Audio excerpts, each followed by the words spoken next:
Yeah. Pro Fan Sports Podcast. Let's get it. Pro fans, tune into the program. Every single week, get the dope, fam. Sean on the mic, very flat too. Keep you updated, that's what we do. Pro fans, tune into the program. Pro fans, tune into the program. Pro fans, tune into the program. Every single week, get the dope, fam.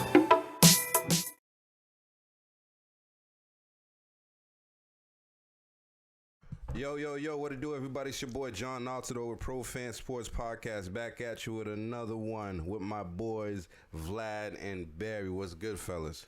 Yo.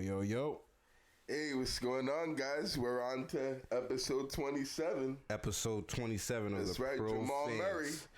Jamal Murray, yeah. Sir. Okay, this week I'm catching on. You know, Oh, you like that one? Yeah, Oh, Jamal, okay. 27. Much 27. better than the last week's, right, with the 26. So they're definitely 27 Jamal Murray and Daniel Tice. There we go, man. Got to show our Boston boys some love for Yes, sure. sir. Pro Fan Sports Podcast, where the fans of the pros go. As always, man, follow us on social media. We on there. We're prevalent on there. We're on Instagram, profans_sports. We're on Twitter.com/profansports, Facebook.com/profansports. We're on YouTube as well, and that's YouTube.com/profansports. And anytime you want to ask a question, you can hit us up on any of those social media platforms or profansports1@gmail.com. As always, we drop every Tuesday morning on all major streaming platforms, and I'm talking about Spotify, iHeartRadio, Pandora, iTunes, Apple Podcasts. I mean, we're everywhere. Stitcher. We got a lot of stuff going on out there, and we drop videos on YouTube every Wednesday. Thanks to our boy Vlad. Soon we'll be on Charlemagne's Black Experience podcast. Yo, that would be dope. That would be dope. That's awesome. You're working on You that. know the fucking I'm just vibes. thinking about it. I don't know how it works. Why not? yet. Why not us, right? Yeah, right. Let's get on there for real. And Tidal just added a podcast section to their. Ooh. So that'd be dope. Another That'd be, platform. Everybody that'd be dope jumping. if we can get on that too. Everybody's jumping on the podcast train, man. Yeah. That's the new wave, no doubt. So yeah, let's definitely got some new platforms to get on. Let's do it. We belong on everything, man. Straight up. Facts. You know what I mean? And before we dive into anything, man, it was a tough week for some of our Boston-based, sports figures, man. absolutely. You know, it was a hard 24 hours, starting yesterday, and then earlier on during the week, we got some big news as well. And we're talking about Bill Belichick. Actually, his mom passed away. Jeanette Belichick died of natural causes. Natural causes at 98 years old. So rest in peace to her, and condolences to Coach Bill Belichick, man. Prayers to Coach. Yeah, absolutely. Prayers to Coach Belichick and the rest of that family for sure. Yeah, man. And like he said, 98. That's a long life. You know what I'm saying? That's So a great life. I'd like to see 80. Sounds like a really long life. For and real. She got to see her son becoming the best at his profession. Literally. Right. Oh, absolutely. I'm sure she's proud, and I hope she enjoyed the life she lived. Yeah, man. Absolutely. I heard she spoke 7 languages. Bill was saying. Yeah, I on his remember press conference. That's pretty dope, man. She was like really smart woman. Yeah. Absolutely. And he said, I actually tried to do the stuff that she was doing, but I just couldn't cut it. He was like, I just couldn't cut it. So I don't think he turned out to be too bad I himself. think he did all right. Yeah, I think he did okay, not bad. Right. Yeah. So again, rest in peace to her, and condolences to the whole Belichick family. And then I just want to add to that before we move on. Linda Holiday, Bill Belichick's wife, or Girlfriend, long time. Her girlfriend. dad also died a couple days later. Wow. Oh my God! So it was I didn't even hear that. a really sad week in the Belichick household. So condolences to both of them, and prayers up to them and their family, and hopefully they find comfort. You know what they say, man. The deaths, they come in threes. You know what I mean? And they did, unfortunately. And it sounded like it did in this situation because yesterday we got really bad news prior to the Patriots game starting earlier on during the day. James White was actually yesterday, as in Sunday. Sunday. Right. James White, who is the running back for the New England Patriots, man. You know, he got some bad news, so he was inactive. His dad actually passed away in a fatal car crash in Miami, and his mom is actually in critical condition. So I can't even imagine, man. That's tough. Yeah. That's real tough, man. I mean, car accidents are no joke, and you wake up and everything is fine, and then the next minute they're not. So prayers up to him. And his family. Hopefully, his mom makes it out okay. Yeah, absolutely. Hopefully, prayers to her, man. Definitely. Hopefully, he finds comfort in football. Hopefully, next week he can come back and clear his mind up or something. I don't. I'm not even sure if he'll be back next week. Yeah. This is one of those cases where, you give a guy as much time off as he needs to be able to heal, in all aspects, and to be with his family and loved ones, with to prepare for the funeral of his father. I know that's a very devastating and tragic situation, and and it's tough to talk about. Very heartbreaking. Almost came into tears when I heard about it.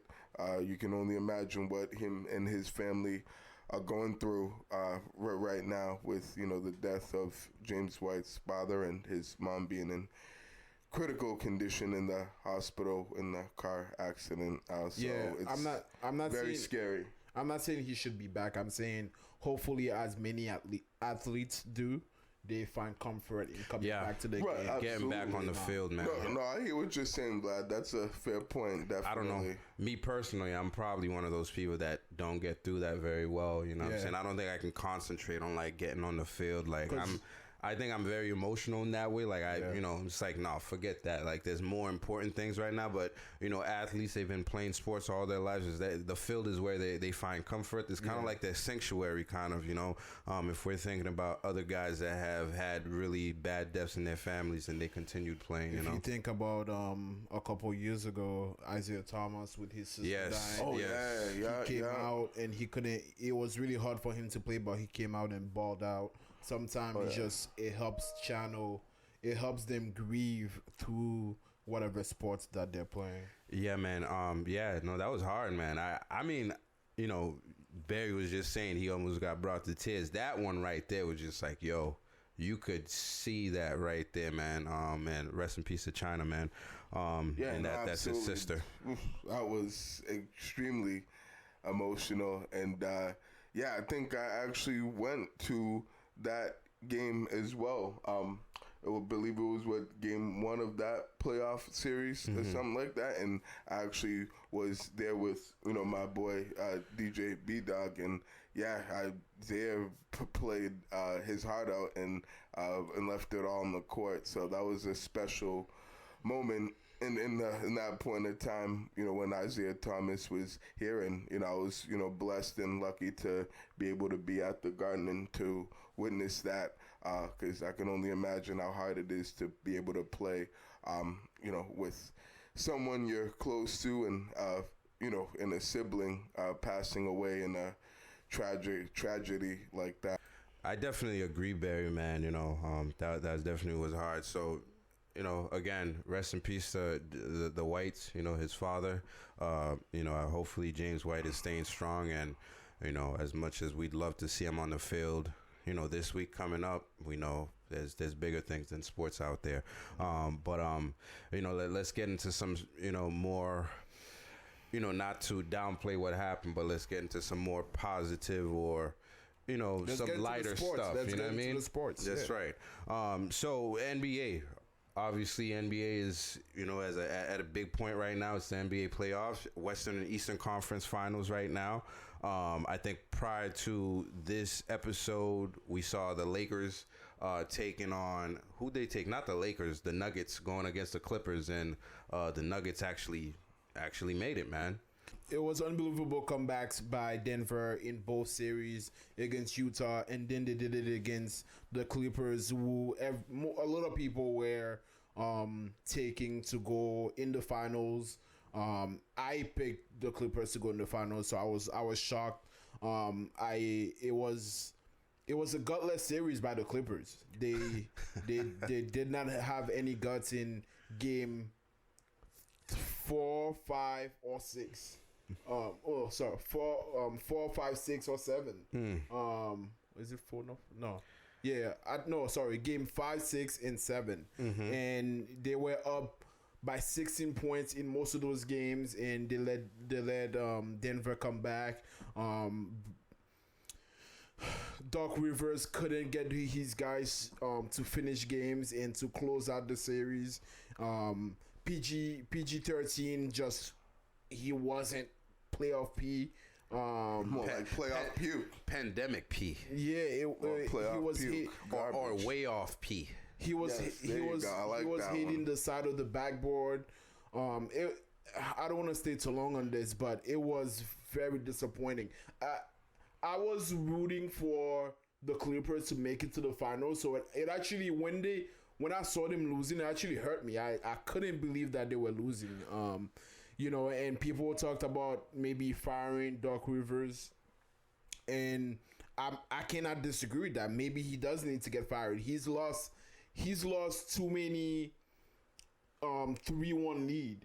He's like one of the coaches that lost multiple 3-1 leads, and it's unbelievable. Yeah, I think he's on his third now. Right? Yeah, correct. So he's lost 3 with the Clippers. That's crazy right there. Yeah. Oh yeah, I forgot he was coaching the Clippers with the CP3 and all them. DeAndre Jordan. Yeah. Oh, that's terrible. Yeah, that's terrible, man. Oh yeah, he definitely he should be on the hot seat, man. I feel like sometimes organizations get stuck with like certain coaches because they've gained so much respect around the league. It's kind of like the Mike D'Antoni thing. It's like, some of these coaches, they've been coaching so long and they've had some success. So like, they let them go around coaching a lot of different teams. What is Doc on, like? How many teams has he coached so far? Has he coached so far? A lot, right? For the Clippers? No, I mean, he's just been bouncing around the league, just coaching, you know what I'm saying? Like, hasn't he only coached just the Celtics and the Clippers? Magic. The Magic? Okay. That was his first blown 3-1 lead was with the Orlando Magic. Yeah, and I get it, man. It's not a lot of guys that can coach a basketball team, a professional basketball team, you know what I'm saying? So, well, he can coach. He can coach for sure. He just hasn't been able to make it over the hump except for that one time with the Celtics. And with the Clippers, he hasn't even made it to a Western Conference final, never mind a final. Yeah, it's unacceptable. Crazy. And he's been there for 7 years now. And that team this year was like the ultimate team to make it to that final. Absolutely. You know what I mean? And to not make it, it's unbelievable. I couldn't believe it. Like, I'm over it now because it's been almost a week since then. But wow, I could not believe it that night. Like, the Celtics lost game 1 that night. I felt more bad for the Clippers that night just because the Celtics game was close and the guys were trying, but I just could not believe the Clippers. That was one of the most disappointing thing I've seen in the bubble this year. Hey, I think last episode I was saying I wouldn't be mad if the Clippers lost, and they lost, and I wasn't mad at all. You know what I'm saying? Just it's not that I don't like the Clippers. You know what I'm saying? I just feel like it's kind of like what's happening with the Bucks. You put this team together, and all of a sudden they're the champions. You know what I'm saying? I don't like that because I feel like, well, there's other teams that's been put together pretty well as well. You know what I'm saying? There's other teams that's been together, and clearly the Nuggets have been together way longer than the Clippers, and you could see the cohesiveness. Jamal Murray and Jokic. They're a dynamic 1-2 punch, man. Yeah. I have a lot more to say, but man. Oh, I know you do, but I'll let Barry go because I haven't heard anything from Barry yet. Yeah, I mean, you've definitely brought up some Good points, Vlad. I mean, I don't even know what else is there to say, but I'm gonna try to, my best to, come up with some different points. So, I mean, as we know, this was an absolute, disastrous and nightmare ending for the Los Angeles Clippers, as bad as it really could get for them. Like, this was an epic choke job and one of the biggest chokes that I've seen in, recent sports history in this modern era. I mean, the fact that they let this happen again, blowing a 3-1 lead against the Denver Nuggets, a team that just came back from a 3-1 lead the previous series against the Denver Nuggets, and to have two, stars like Kawhi and PG who couldn't close out that series, and that played as pathetically and as god awful and abysmal as those guys were. They were just flat out bad. Like, let's not give the Clippers. Kawhi. Kawhi was bad in Game 7. He played just in Game 7. Okay, I'm not gonna let you tarnish Kawhi. Kawhi had a great series. He was. I wouldn't say that he played well. He had a great series. He played well, but he was averaging 29. He was averaging the highest points in the guys left in the bubble. I mean, he played well, like, but I still expect him to play better. In he had like, no as help. much as it falls on PG, because don't get me started on PG. Like, this falls on Kawhi Leonard as well. Even as good as he was that series, if he was so good, he should have found a way to close out this series. He had no help. Listen, I get that, but sometimes when you're that guy and you're that superstar of a team, like, if other guys aren't helping you, you have to find a way to win the game. After 14 games, after 13 games. Listen, I think I'm gonna side with Barry on this one. I disagree. I mean, 13 games he was carrying the team, and PG was doing nothing. I'm only gonna agree. Montrezl Harrell wasn't doing anything. Lou Williams wasn't doing anything. Like, I don't know. 13 games. I'm gonna give Kawhi all the credit. I'm gonna go with Barry because I don't want to give Kawhi like any excuses, because I feel like they make excuses for this guy all the time. Exactly. I'm not making excuses for him. He played. Listen, those guys next to him didn't play. We sat here and talked about other players and how they're supposed to make the other players around them better. I didn't see that. You know what I mean? I didn't see PG, that. That's PG. I mean, PG don't need Kawhi to make him listen, better. you said he didn't have help. He had help. He has like some of the top guys. They didn't two of the six man. These guys underperformed though. They did.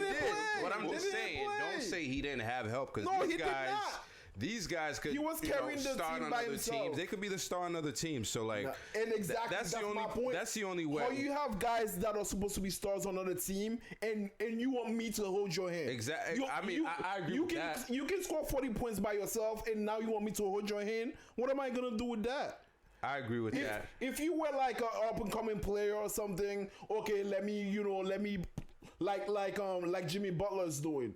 Sometimes Jimmy Butler doesn't even score that much. Yeah. For his team to win, you know what I mean? He's facilitating. He's timely. When other guys have it going, but when other guys don't have it going, it's called having that killer instinct. And that's it's called that's what Kawhi's putting the nail in the coffin. And that's what Kawhi's been doing. Those games that do that in this series. And with those other games, the last couple games in this series, he did not do that. The games that the Clippers won.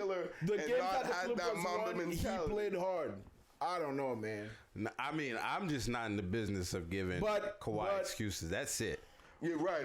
I'm not giving him a pass for this. Nah, I'm not giving him a pass because he played. He doesn't need a pass. He made the plays happen. Yeah, but the guys around him didn't. The time that he needed the guys to step up, nobody stepped up. Who stepped up? Look, Who played well in that series? Milwaukee, went down. We're like, Giannis, who played well in that somebody, series, though? You know what I'm saying? Besides Kawhi? Exactly. Who played well in that series? You can even name somebody that you can say, yo, that guy had like 2-3 good games besides Kawhi. Nobody else. I think we all said that they haven't had their guys all year. Like, they haven't had a full team all year. It's just been like guys coming in, guys leaving, guys getting injured, guys getting healthy. And, you know, same thing with the bubble. Montrezl Harrell was not in there for mad long, and then he came, and I think Jokic definitely neutralized him really bad in that last series, man. He couldn't do anything with that ball. But before we move on to something else, I just want to give credit to the Denver Nuggets. No, facts. The Denver Nuggets are the winners of that series. As much as I'm upset at the Clippers, the Denver Nuggets deserve all the credits. For you guys to come back 3-1 twice, unbelievable. Jamal Murray, man, you're cooking it. Hell yeah, Jamal Murray. And I want to give you all the credit. I want you to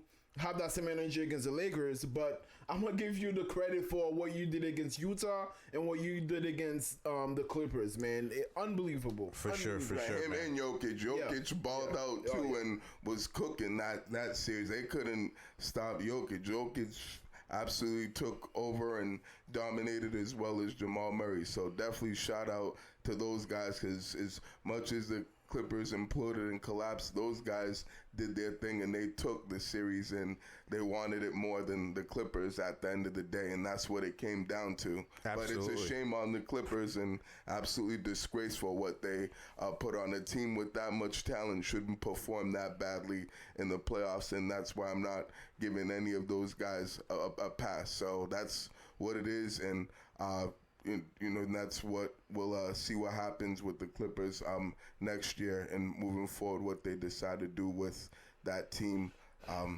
and if they want to keep that same roster and the same coach. So we'll see how that goes. Yeah, man, for sure. I want to talk about, our favorite boys, the Celtics, but prior to that, we have to touch up on Denver versus Los Angeles now as well. But before that, there's been some things happening in the NBA. One, Giannis won the MVP for two years in a row. Yeah. And then with that, there was a little bit of backlash from our boy LeBron James, who actually only got 16 first place votes. So he thought that wasn't good.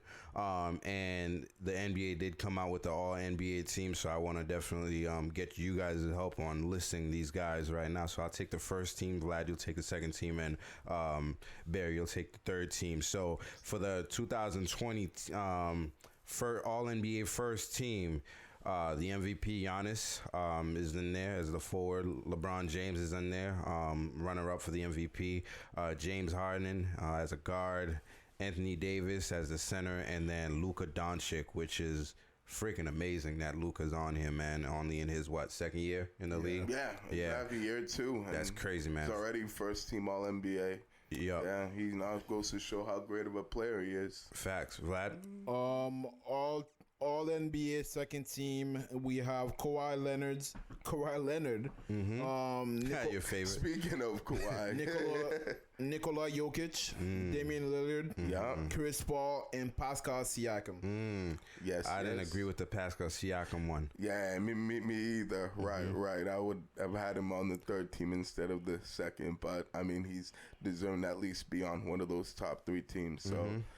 Shout out to Pascal. And with that being said, we're going on to the third team. And we have on the third team Jason Tatum, Jimmy Butler, Rudy Gobert, Ben Simmons, and Russell Westbrook.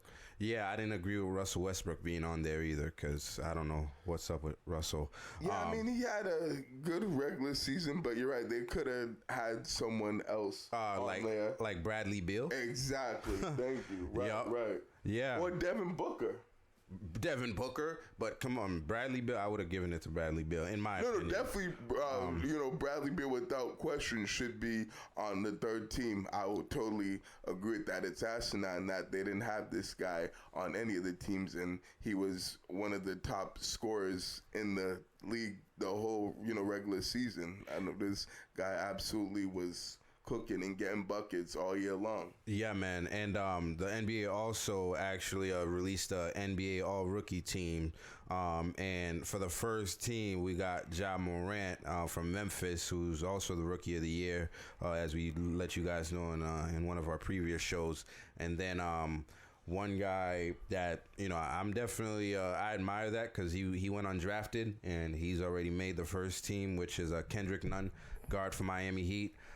Brendan Clark, who a lot of people said that the Celtics should actually draft and they didn't. Zion Williamson made the first team, unsurprisingly, and Eric Pascal from the Golden State Warriors, and he was definitely a surprise. Vlad, you want to give us a second team? Second team, Tyler Hero, another player that the Celtics are facing right now against the Miami Heat. He's cooking. Terrence Davis from the Toronto Raptors. Kobe White from the Chicago Bulls. PJ Washington from the Charlotte Hornets. And I'm not sure how to pronounce his name, but Rui Hachimura. Yep. From the Washington Wizards. Yeah, he's actually Asian. I think Chinese or Japanese, one of them. But he has that home market corner. It's kind of like sounds like a Japanese name. Yeah. I was just gonna say he has that right, whole right. market. It's kind of like It's kind of like the Yao Ming situation where he made all these All-Star games and it's like who's voting for him, and we forget China can vote too. As a content, right? Yeah. But this Japan. Japan. Yeah, this time.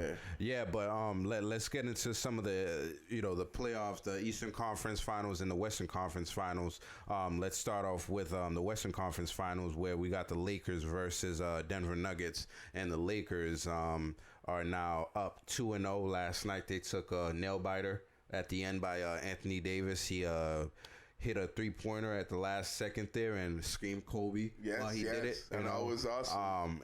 That was beautiful. It was. It kind of reminded me of the OG Anunoby pass, at the end there versus the Celtics.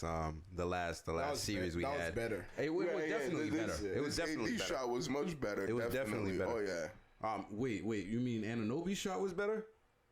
No, I'm saying this was better. Wait, AD's, right? You thought AD's was better? Yeah, I thought AD was more of a Anunoby's play. I thought there was a little bit of luck involved in it with the way that Kyle Lowry threw the ball to Anunoby. I felt as though there was a lot of luck involved in that shot, where I felt as though Anthony Davis' shot was more of a pure shot that I thought that had a chance to go in.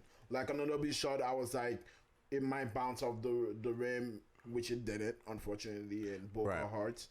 But Anthony Davis shot, I thought. But anyways, I didn't get to watch that game because I was watching the Patriots game, which was happening at the same time. Yeah. I watched a little bit of that game, and it looked like it was a back and forth, and Denver obviously made it a close game. I think Denver can definitely steal a couple game in that series. They just haven't made it happen yet, but I'm not sure if they can actually take that series. Yeah, I mean, I've think that the Lakers just overmatched the Denver Nuggets. I really don't see that this being much of a series.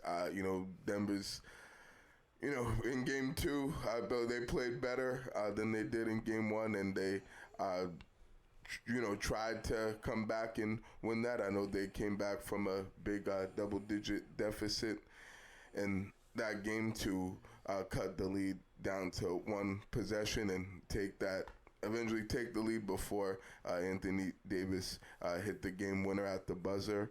But I think the Lakers pretty much got the series in the bag. I think, Jokic has a tough matchup dealing with all those bigs and Anthony Davis and Dwight Howard and JaVale McGee. I think they're able to match, his size and, in his versatility, with all three of those guys. And they've done a pretty good job on the perimeter defending Jamal Murray and, containing him and not letting him go off like he has in the previous two series. And then LeBron James and AD have, they're doing what they do best, and they've been cooking and in their bag in this series. So, and as we expect them to be dominant every night.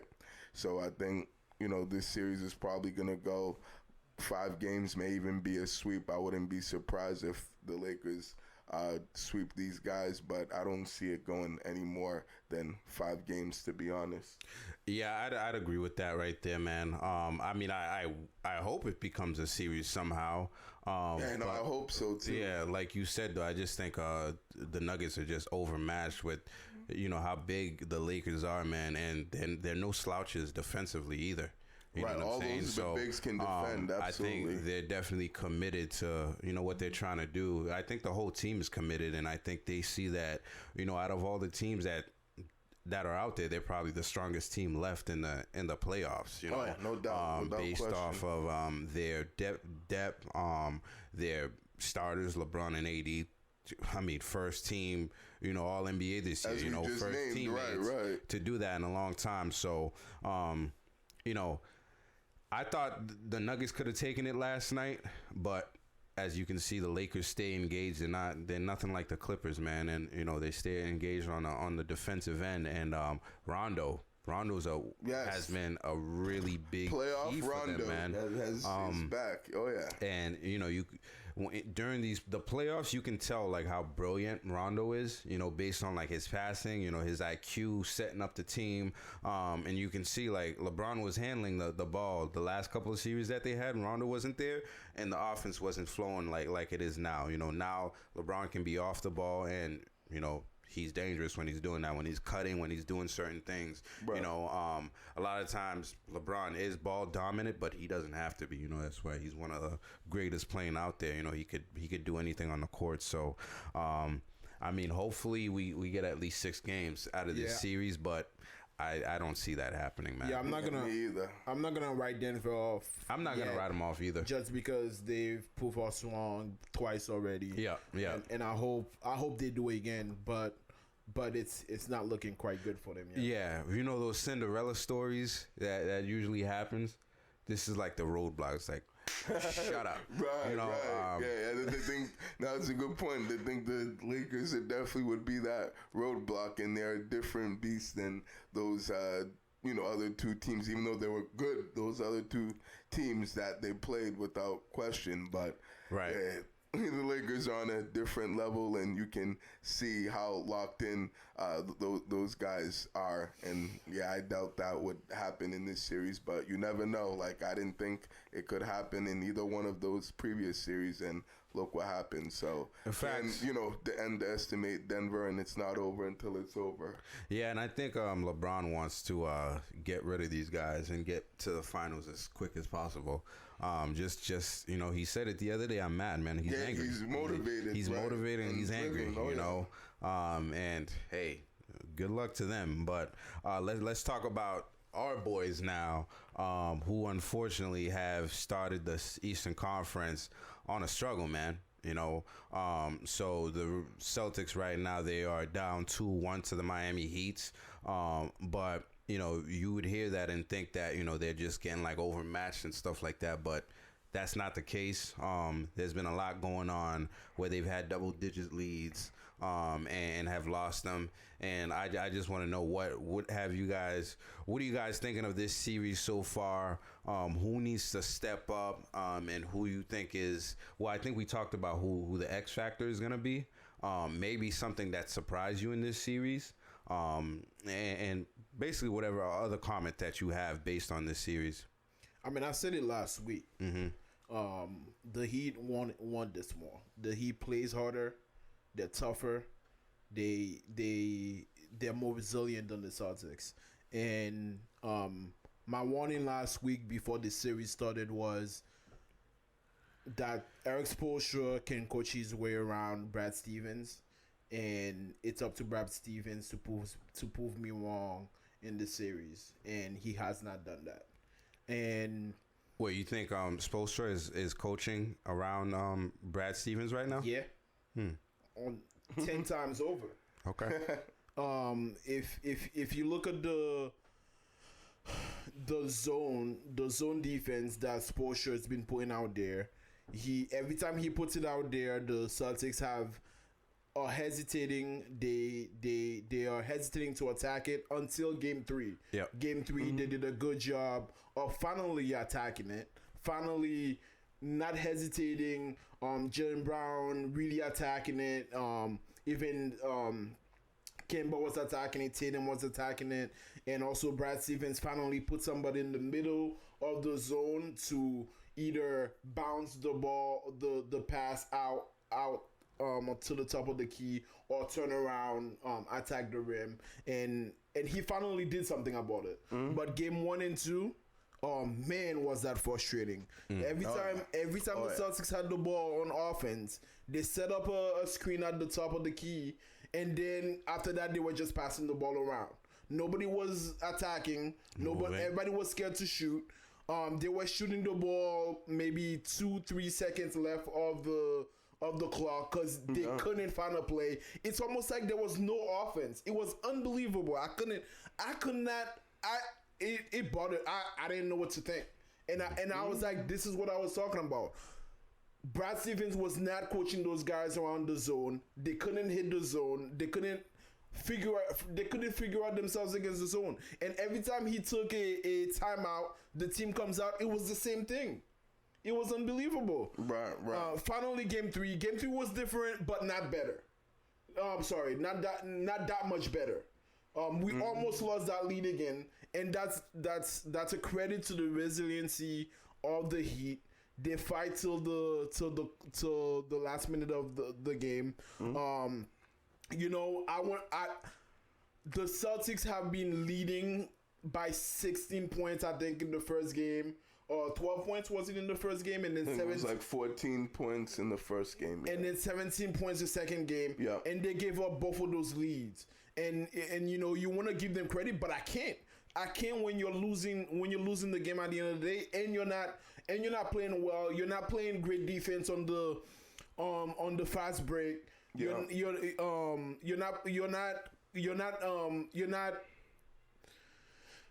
not exercising your offense against the zone. It was just a mess, and I couldn't believe what I was seeing.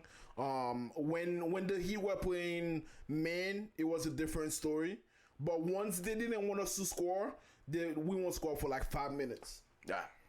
It was like, yo, the Heat are doing whatever they wanted. When they play man, we go out there, we score.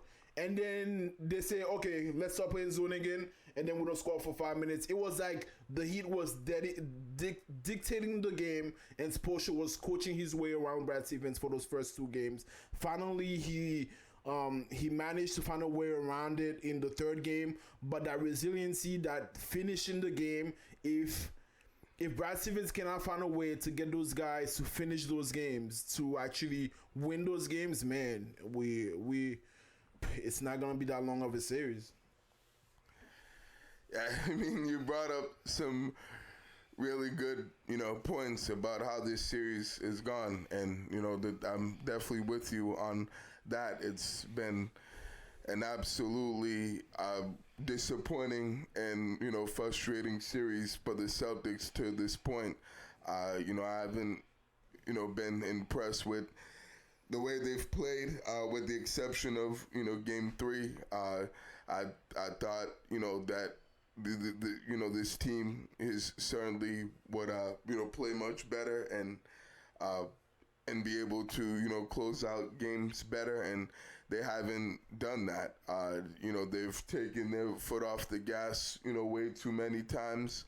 They're way too selfish on offense, and not moving the ball, and got too much ISO ball at the end of games, and guys wanting to be the hero and chuck up bad shots,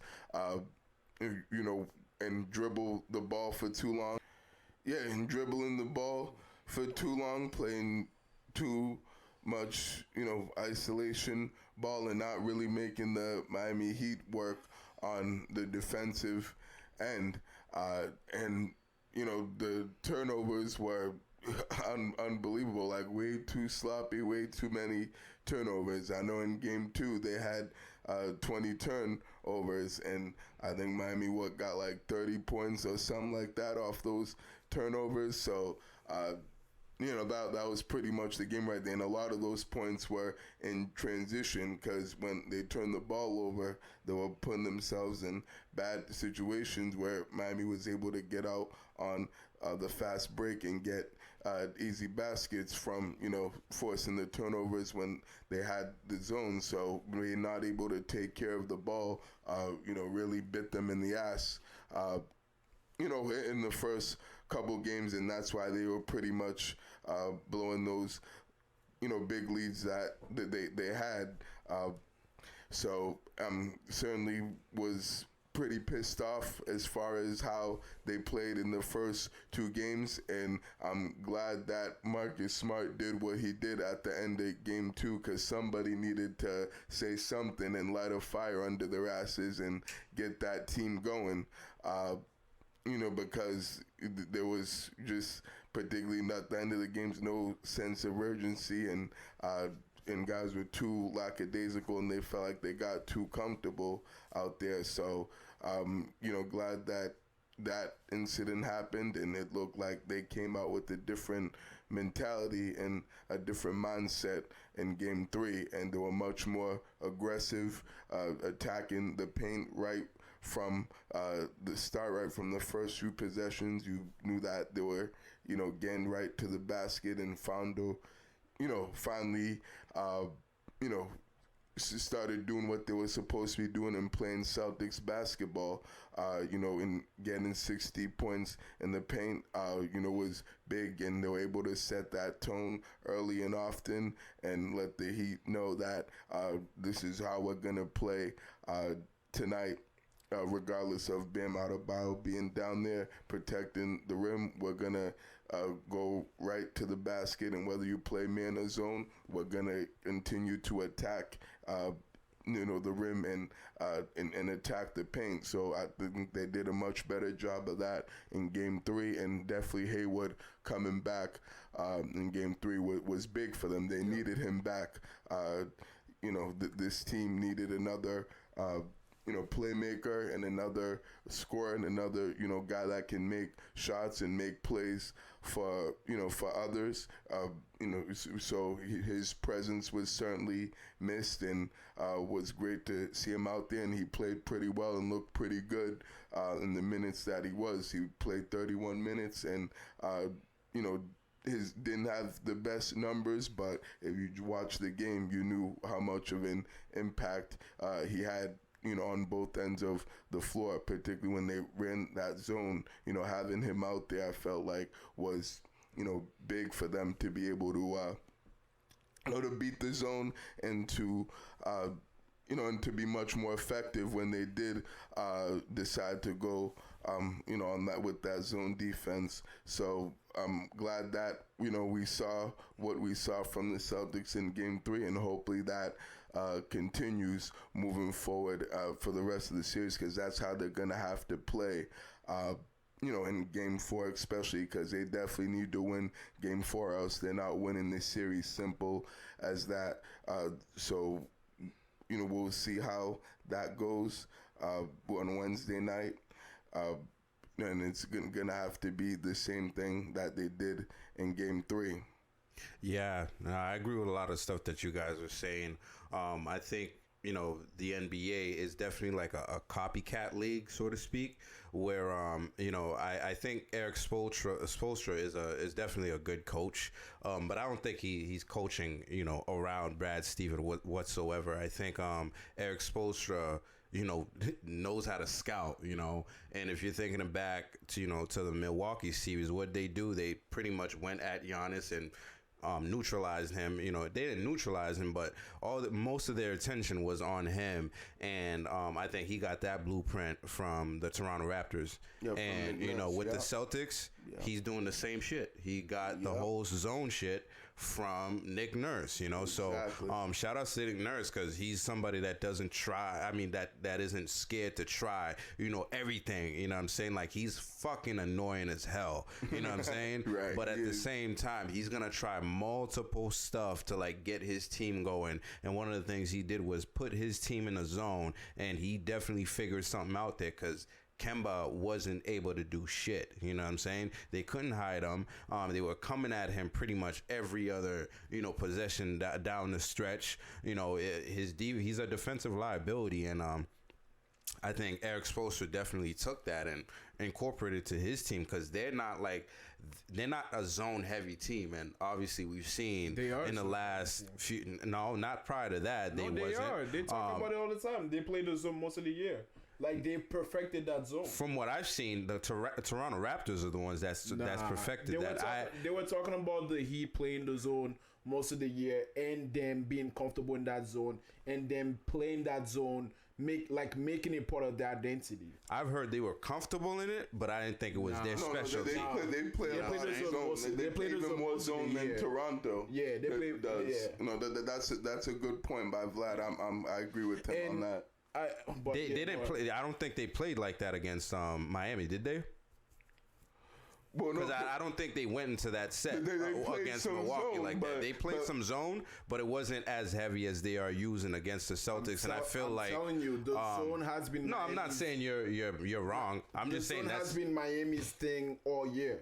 I'm not saying you're wrong either, but from what I've seen, I didn't know that. I didn't see that. From what I was seeing, that wasn't like the big point of emphasis for me. I think Bam Adebayo helps them out a lot, which, covers up a lot of the stuff that's going on with Duncan Robinson and Grogic, defensively. So, and you can see every time they move away from the zone, the Celtics are busting their ass. You know what I'm saying? Right. Like, the Celtics have led 65% of the time this whole series, and I feel like coming down the stretch, something happens where they throw that zone in there and they get discombobulated and stop passing the fucking ball. You know what I'm saying? And You're right. It seemed like Jason Tatum, he got scared there in the second game. Game two, definitely. They played so sloppy down the stretch with Jaylen Brown getting pickpocketed by Jimmy Butler like 2 times in a row.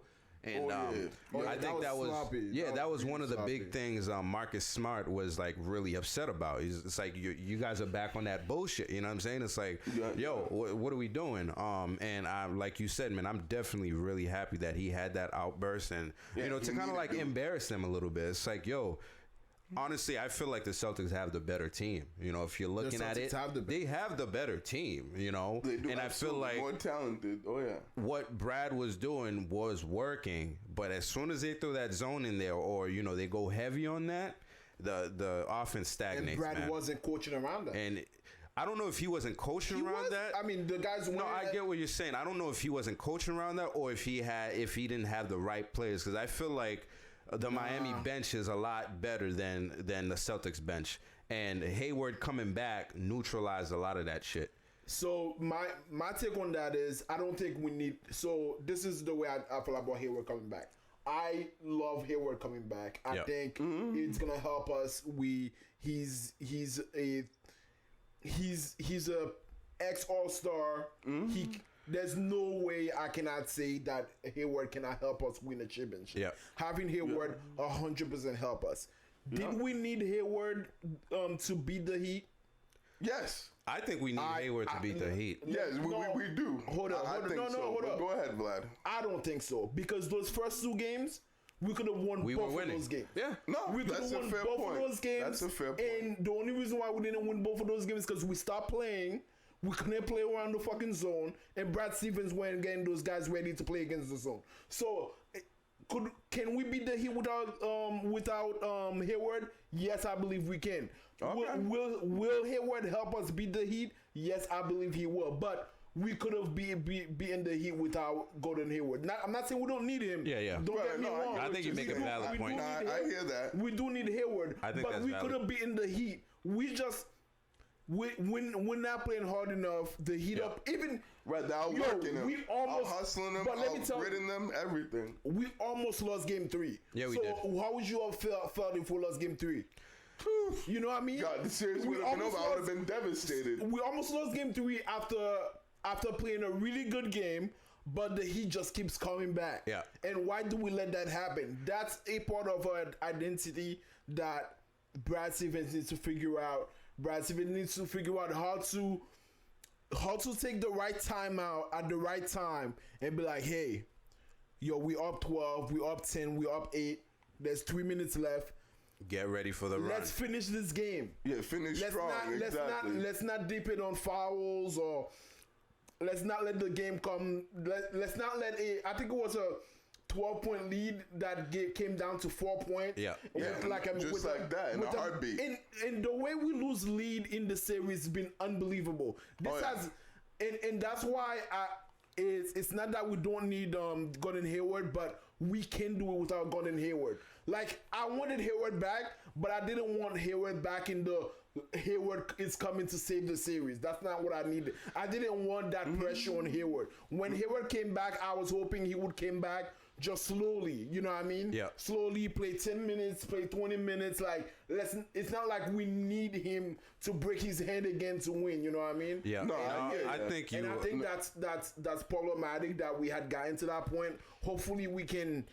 I mean, we have how many days we got? Saturday, Sunday. We got 2 more days before Game 4. We got 3 days to get our minds right, man. If we don't play a really good game 2, and we don't play a convincing game, I know Game 4. Sorry, Game Game 4. Wednesday, yeah. I know it's the playoffs is hard. It's tough.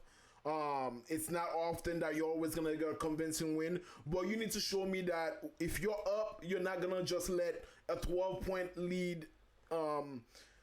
Let the Heat erase a 12-point lead in 1 minute. No, I hear you. That shouldn't happen. I think I agree with a lot of the stuff you said right there. I think you make a valid point with Dave. I mean, with Gordon Hayward, if we needed him to win or not. I like what you said there.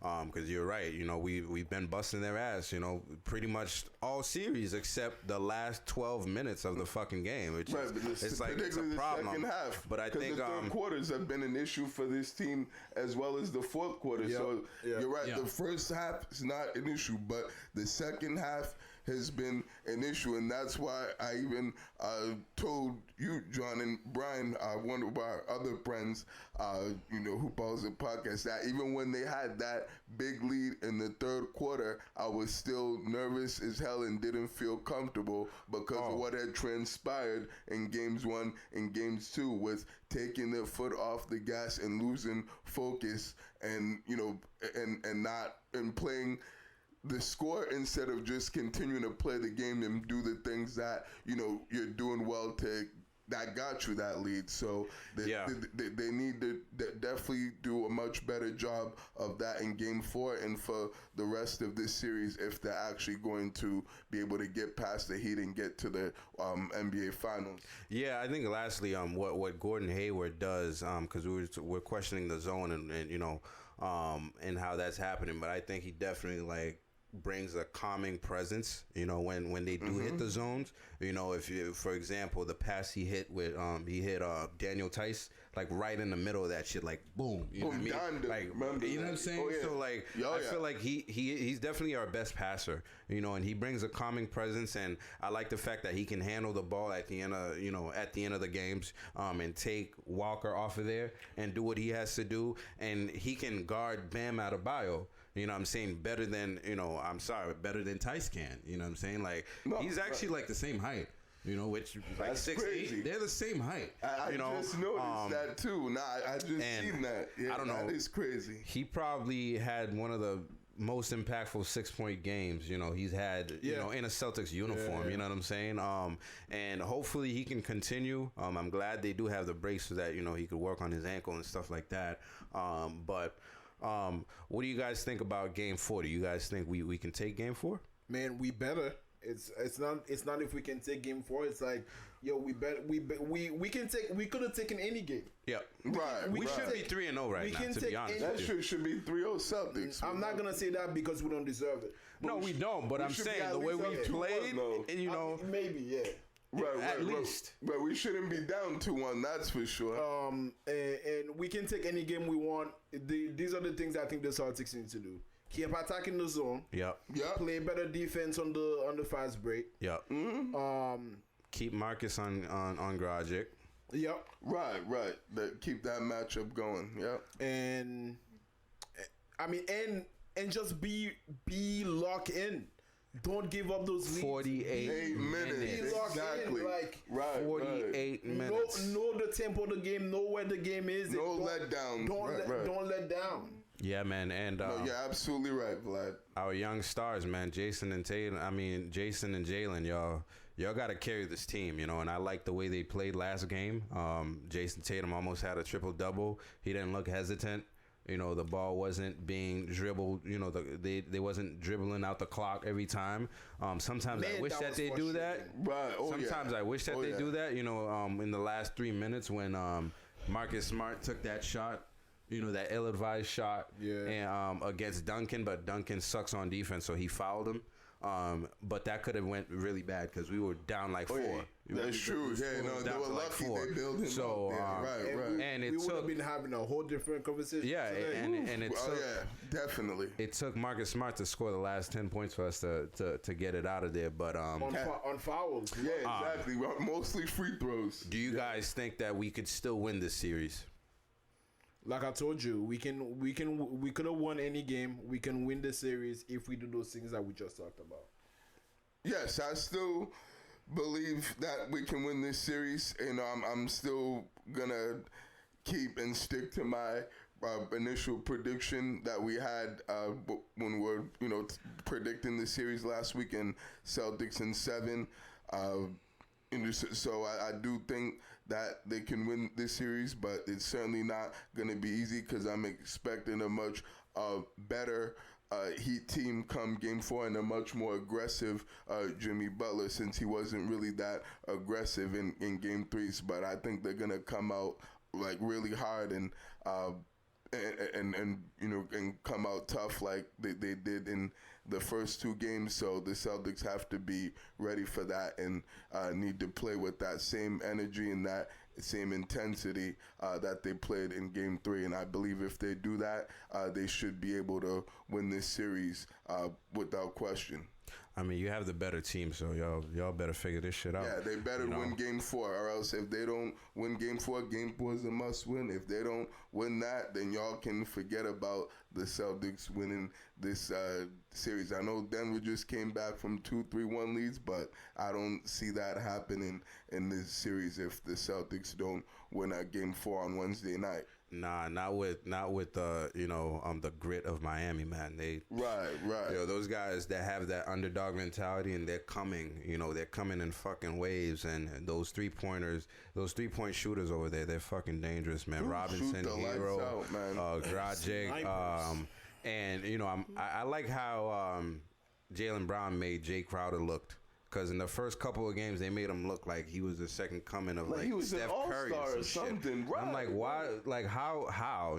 And you saw how getting into his face, getting into his airspace frustrated him from Jaylen Brown last game. And they even had a little scuffle in Game 3, which I like. Jaylen finally let him know that, hey, those first 2 games, you're not going to keep playing like that. Okay. The rest of this series, like, you ain't doing that to us, bro. If that's what you think you're doing, like, nah, that ain't happening. No, facts, man. Thank you guys for the conversation, and good luck to the Celtics in Game 4 that's coming up on Wednesday, and Game 3 for the Lakers is coming up tomorrow. Yes, Game that's on 3. Tuesday, So now we would all be caught up. Eastern and Western Conference, but let's jump into the NFL, man. The America's game, dude. I feel like it should be America's game now. It is, absolutely. Because they always say baseball is the old American pastime. Please but get out of here with football that. Is king, man. It sure is. It has to be. It's been an exciting 2 weeks, man, in the NFL. Just watching the games. I think the fact that we didn't think we were gonna get football, and now we have football. We've seen a lot of things happening, a lot of injuries, man. We had like half the league get injured this week. Something like that. It feels like it. Yeah, a lot of big names got injured. A lot of top guys. Oh yeah, crazy. And some of those guys are Saquon Barkley. He has a torn ACL. Nick Bosa, same thing. MCL for Barkley, Nick Bosa ACL. No, it's ACL for Barkley. He's done for the year. Yeah. ACL too? Yeah, he tore his ACL, and they just ruled him out for the rest of the season. Saquon. Nick Bosa, same thing. Jimmy Garoppolo, he has a high ankle sprain. He might be out like 4 weeks or something. Yeah. Jimmy G? Yeah. Oh, damn. But it hasn't been confirmed there. They say he might be out for. Well, I mean, if it's like a Gordon Hayward injury, he has to be, right? Yeah, it'll be about a month. It's the same shit. Right. But I'm not surprised with Jimmy Garoppolo because I feel like he's pretty frail, man. He's injury prone, man. Right. Yeah, man. I mean, I don't wish that on him. Stay healthy. I don't wish that on him. No, definitely not. Yeah. Another guy that unfortunately is injured, Tyrod Taylor. He had a chest issue. He had to be taken to the hospital. But I feel like that guy, every time he gets like an opportunity, some dumb shit happens where he loses it, because the backup shows something. Because like if you were watching the game yesterday, that boy Justin Herbert, he's a baller. He balled yesterday. You know what I mean? Yeah. And, he did his thing. Oh, yeah. There was a time you thought the Chiefs might lose that game. Yo, for real. I really thought they were going to lose. Like, seriously, I thought the Chiefs were, that Chargers were going to find a way to win, and it's crazy that they didn't. But, no, that certainly was an interesting game that caught my eye yesterday. Yeah, I wish they lost. Yeah, me too. I wanted them to lose that game so bad. Lose it, man. Oh, that would have been awesome. God don't like ugly, so he's like, nah, they're gonna. Yeah, the football guys went on the Chargers side, but that too. Right. But like I was saying, Tyrod Taylor, it seems like every time he has an opportunity, he goes down and his job gets taken. Because now, the question's gonna be like, when are you gonna start Justin Herbert? Because he fucking played a gem against the Kansas City Chiefs. It's like one of the best football teams in sports, man. Right, like, their defense is trash, though. Yeah, their defense is trash. But I hear what you're saying against the Super Bowl defending champs, man. But it's next Sunday. Huh? Next Sunday. Against Baltimore. We'll see what happens. Right. We'll see. But that was an unfortunate injury with Tyrod Taylor. That actually happened during pregame warm-ups, which is crazy. That didn't even happen during the game. I initially thought it happened during the game, but no, it happened while he was warming up. So that guy's just has the worst luck with injuries and just in general. And in the league, he just can't buy a break at all. Yeah, I like Tyrod Taylor, man, but he's definitely he's not a starter in this league, man. In my opinion, he's not a starter in this league, and he's like a bridge quarterback. Right. There's gonna be questions about Herbert starting every single week, man. Another quarterback that got injured, Drew Lock. He has a shoulder issue. He's gonna be. He has a rotator cuff issue, I believe, and he's gonna be out a couple weeks. So that he could heal up. That's a rotator cuff. I don't know if it's rotator cuffs, but I know it's something with the shoulders. Right. So we'll see what happens with that. And then another big injury, Christian McCaffrey. He hurt his ankle. What did we say last week? What was his name? Michael Thomas injured his ankle last week as well. So, notable guys, Bruce Irving, I think, tore his ACL. Yeah, he sprained his knee. Game last night. He sprained his knee. He came out. He sprained his knee. No. Another one came out.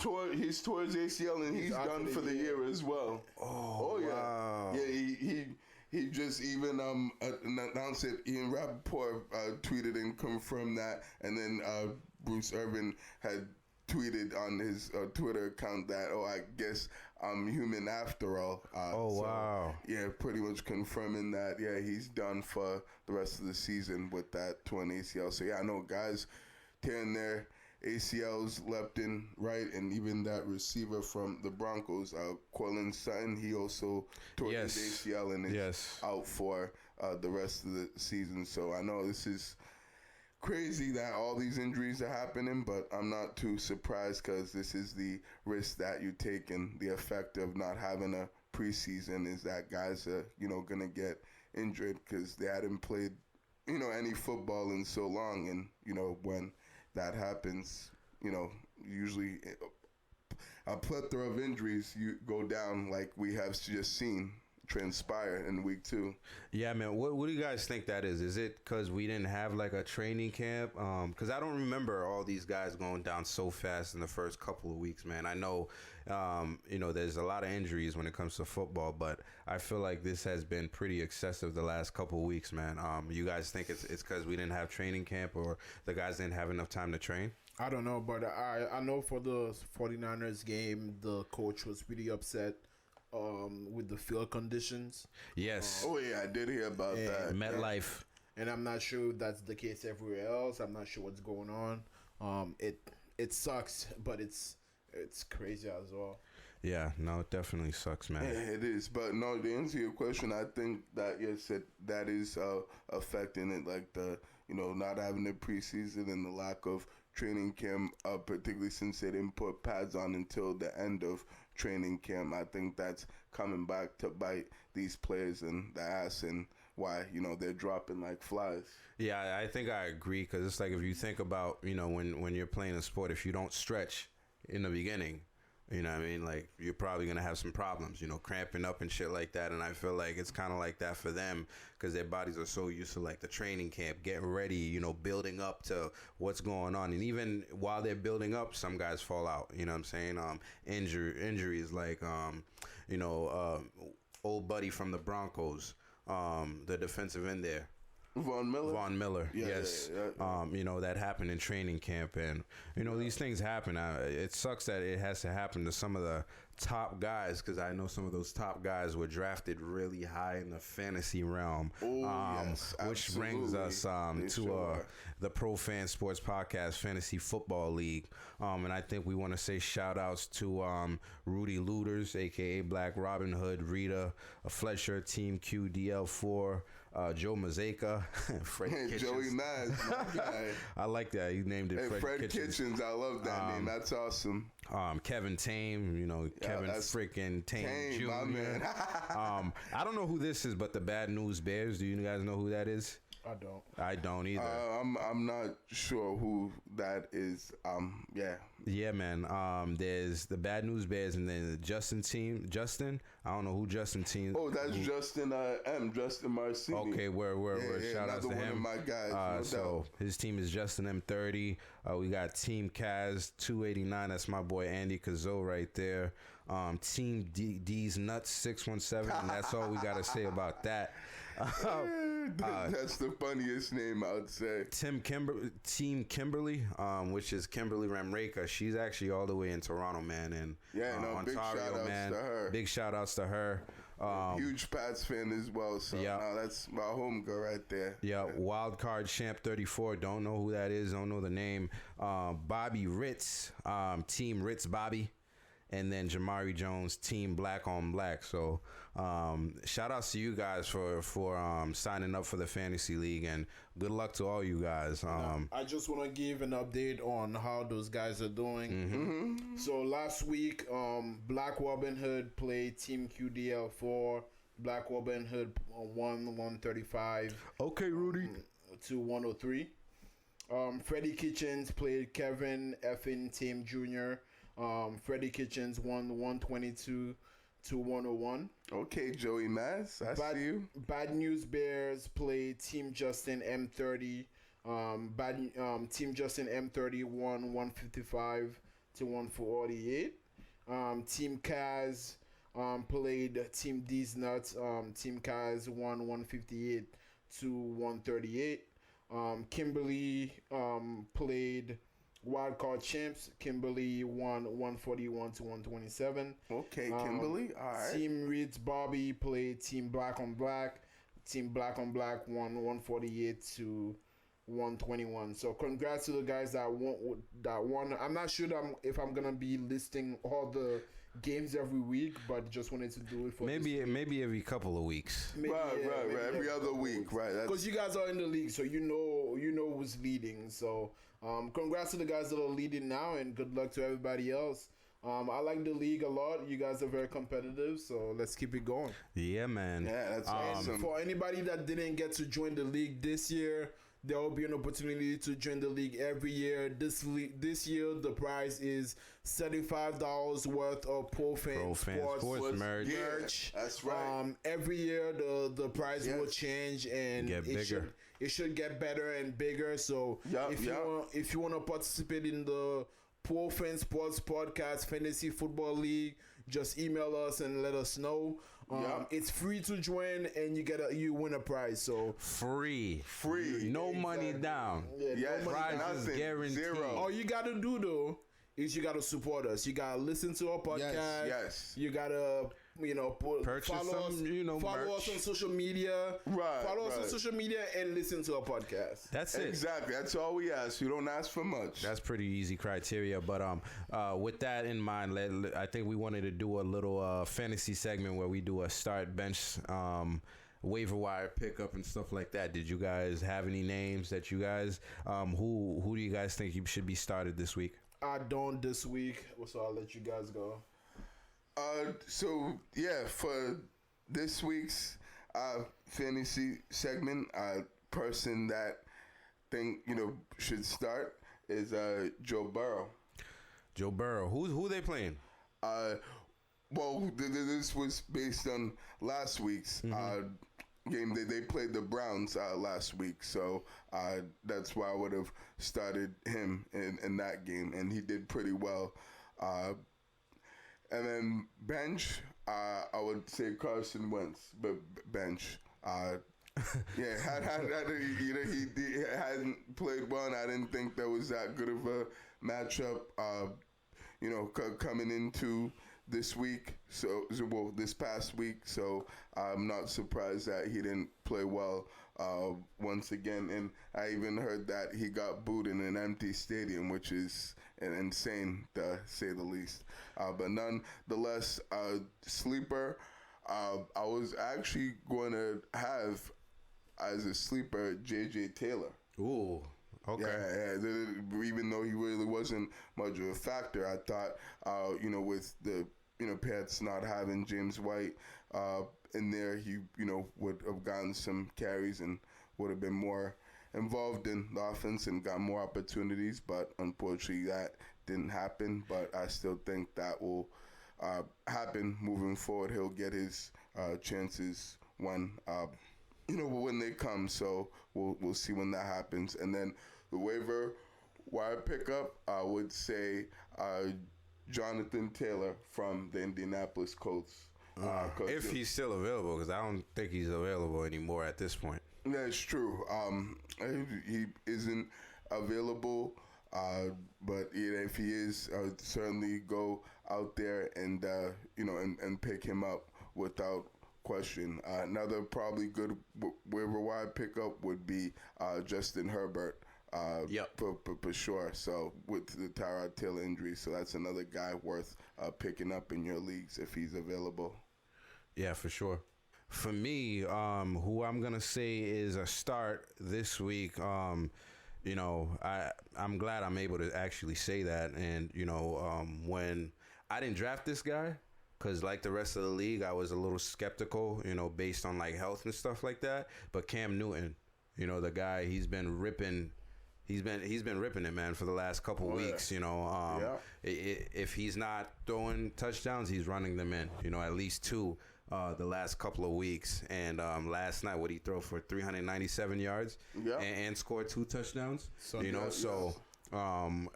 gonna face the Raiders coming up, and I don't trust the Raiders to do shit. So that's definitely a start.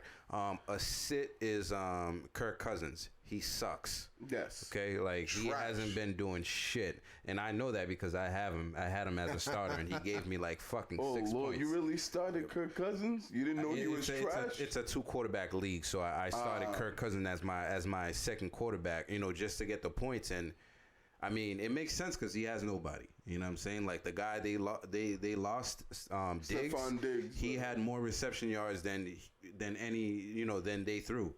Minnesota altogether. You know what I'm saying? So definitely sit that guy. A waiver wire pickup you want to get is Gaskin from Miami.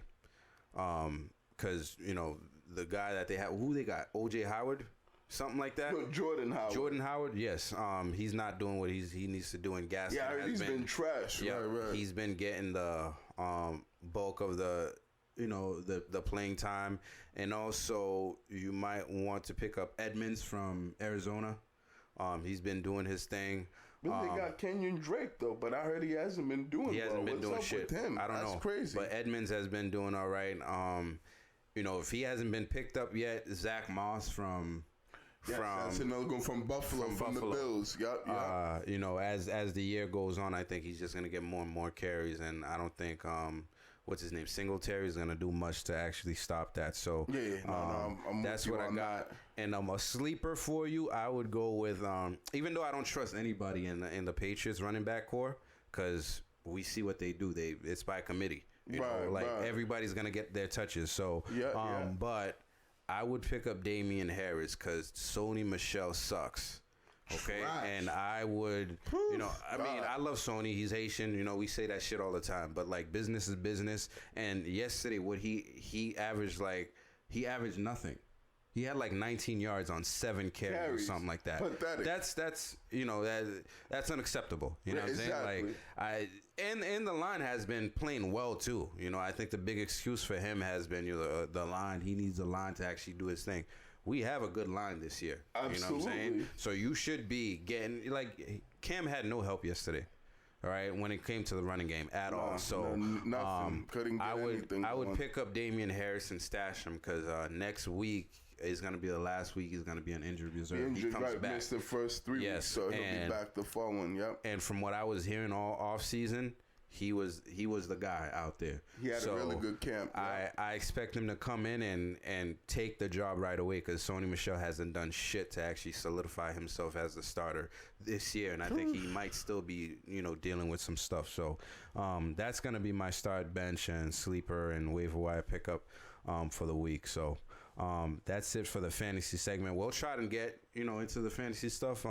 Maybe we'll do weekly start, bench, sleeper one. Yeah, you can do a weekly segment like that. Yeah, sounds good. For our fantasy people. So be on the lookout for that. But I want to get into what's happened this week and last week. We had Tom Brady's debut last week where he lost the game.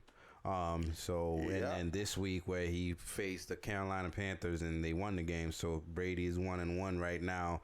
What have you guys seen from Brady, and how you guys feeling about the start of his season so far? You know, Brady hasn't played well. He hasn't been on the same page with all his receivers. Gronk looked done. I don't know why he came back. He looks slow. He looks unaware of what's going on. He hasn't caught up to the speed of football yet. He was out for a year, and it's hard to get back to football speed when you're out in the league for a year. Brady himself, I think it's gonna be a gradual progress throughout the year for him to get better. He threw 2 interceptions week 1. Week 2 he threw 1 and 1 touchdown. He played better in week 2, but not great. So I expect a lot better from him, and I think he will get a lot better. What I am disappointed in is I've seen on social media a lot of people making fun of Brady. Oh, I should have stayed. I should have blah blah blah. And as a Patriots fan, and I've seen other Patriots fans making those jokes as well. And as a Patriots fan, I just think it's wrong. For a guy that played, is it? Yes, for a guy that played with you for 20 years, bought you 6 Super Bowls, something that nobody has ever seen, and that's the way you treat him after he leaves you. I'm very disappointed in that. But nevertheless, I'm rooting for Brady, and I think he will do better as the year goes on. What did you think of Arians' comments about him? I mean, all he said was those interceptions was on Brady, and they were, and that's what a coach should do. Okay, Barry, how'd you feel about Brady's debut so far? Yeah, I kind of agree with Vlad. I don't think he's played very well, but I'm not too surprised. I knew that team was going to get off to a slow start, you know, since it's a new team. You know, he's playing, you know, with new receivers and in a new offense. So, you know, he needs a few weeks to, you know, get adjusted, you know, into, you know, to playing with those guys in terms of, you know, getting the chemistry and the timing right on their routes. And knowing where guys are supposed to be and what route is gonna be run, and stuff, and where certain guys like the ball be in place. So I'm not too surprised with what we've seen to this point from the Tom Brady and the Tampa Bay Bucks. I didn't think that those guys were gonna click right away and hit the ground running, and he was gonna be cooking right from game one. Since they didn't have any preseason, and you can't really simulate game speed and in training camp. So that will certainly hurt them, not being able to play any games in the preseason together to get themselves ready for, the regular season. So I think like the first 3-4 games is going to be like a preseason for them, where they're going to be, figuring some things out offensively. I thought he played better. The game yesterday, the game on Sunday against the Carolina Panthers, but he still didn't play as well as you would think he would. So I think he's certainly has ways to go, as well as the rest of that team, because certain guys just haven't looked like themselves and haven't played to the way they're capable of, or what we expected them to. I think so Chris Goodwin, right? Yeah, it is Chris Goodwin. He was out and injured as well, and he's one of their top receivers. So hopefully he comes back soon. We'll see what happens. But I think he certainly played a little bit better with him and Mike Evans. I think their chemistry and the rapport between those guys was a little bit better than what we saw in game one. They had that touchdown on one of those nice back shoulder throw, from like 20 yards out, which was a good play. But yeah, it will be at least a little while before we see Tom Brady play like himself and the Bucs offense play like everyone expected them to play, and knows that they're capable of playing. And as far as the comments on with Bruce Arians on Brady about the first game against the New Orleans Saints, I didn't really have a problem or an issue with it, because what he was saying is facts. Those interceptions were pretty terrible, and throws and poor decisions that Brady made. I know one of them was on a miscommunication with him and Mike Evans, where Mike Evans actually ran the right route based on the coverage, but Brady threw it where he expected him to be, and where he expected him to be. Clearly that it wasn't open on on that play. So, Mike Evans was the one that read the play right, but Brady just didn't, make the right throw, and it ended up costing them. And then the second one was another really bad throw that I don't even know why he thrown. The corner was right there and was sitting and anticipating that route. And I don't know how Brady didn't see that corner, who undercut that and easily picked it off. But nonetheless, he'll learn from those interceptions, and I don't think we'll see too many of those interceptions, moving forward, because he usually doesn't throw that many interceptions, during the season. So, he'll get those out early in the year, so that later in the year we'll see much better play from him, and he'll make much better decisions and not really throw the way he did against New Orleans and Carolina the first 2 weeks. Yeah, I hope that's the case. I think, I don't know, in my mind, Brady made a mistake leaving, to be honest. Already? With you. It's only week 2, guys. It's only 2 games. We've got a whole season. We got a whole season. He has a whole new playbook to read. Has a whole new coaching staff to get used to and all that stuff. And, speaking of interceptions, Brady has thrown in interceptions for the last 4 games, including 2 that went back to the house. So I don't know what's going on with Brady, but he definitely because you said that you're waiting to see him get back to form. I don't know if he's gonna get back to that Brady that we saw that's throwing 400. You know what I mean? That's completing 35 out of 38. Throws. Ooh, you know what I'm saying? It's like that I don't know, Brady, bro. I don't know if he has to be that great with what the offense and the weapons and they have his division around him. In his division, he's gonna have to be, man, because those are some strong boys playing over there, man. Not only the New Orleans Saints. Yeah, but this is the NFC. You got to deal with everybody over there as well. You know what I mean? That's like true. when you go to the playoffs, club. like you're not just gonna see New Orleans. You know? No. I hear what you're gonna see saying. some competition now. Right. No, I get you. Yeah, I don't know. I've definitely seen a lot of throws that Brady's making that, it just doesn't seem like Brady at all. Like, there was the flea flicker. We've seen so many flea flickers here. Yeah, you used to run that all the time. We used to run that all the time, and Brady hits him to the house. Right. The other day, he threw it, and the guy had to come back to the ball. And I was like, yo, that's weird. That was, you know what I'm saying? That was when I forgot what the running back was, and he threw the ball back to Brady. It was a little bit awkward. Brady didn't get his hand on the laces, and it was underthrown. I think it was Leonard Fournette on that play. It was it was the way he received the ball, and he couldn't get a good zip on it because he didn't have his hand on the laces.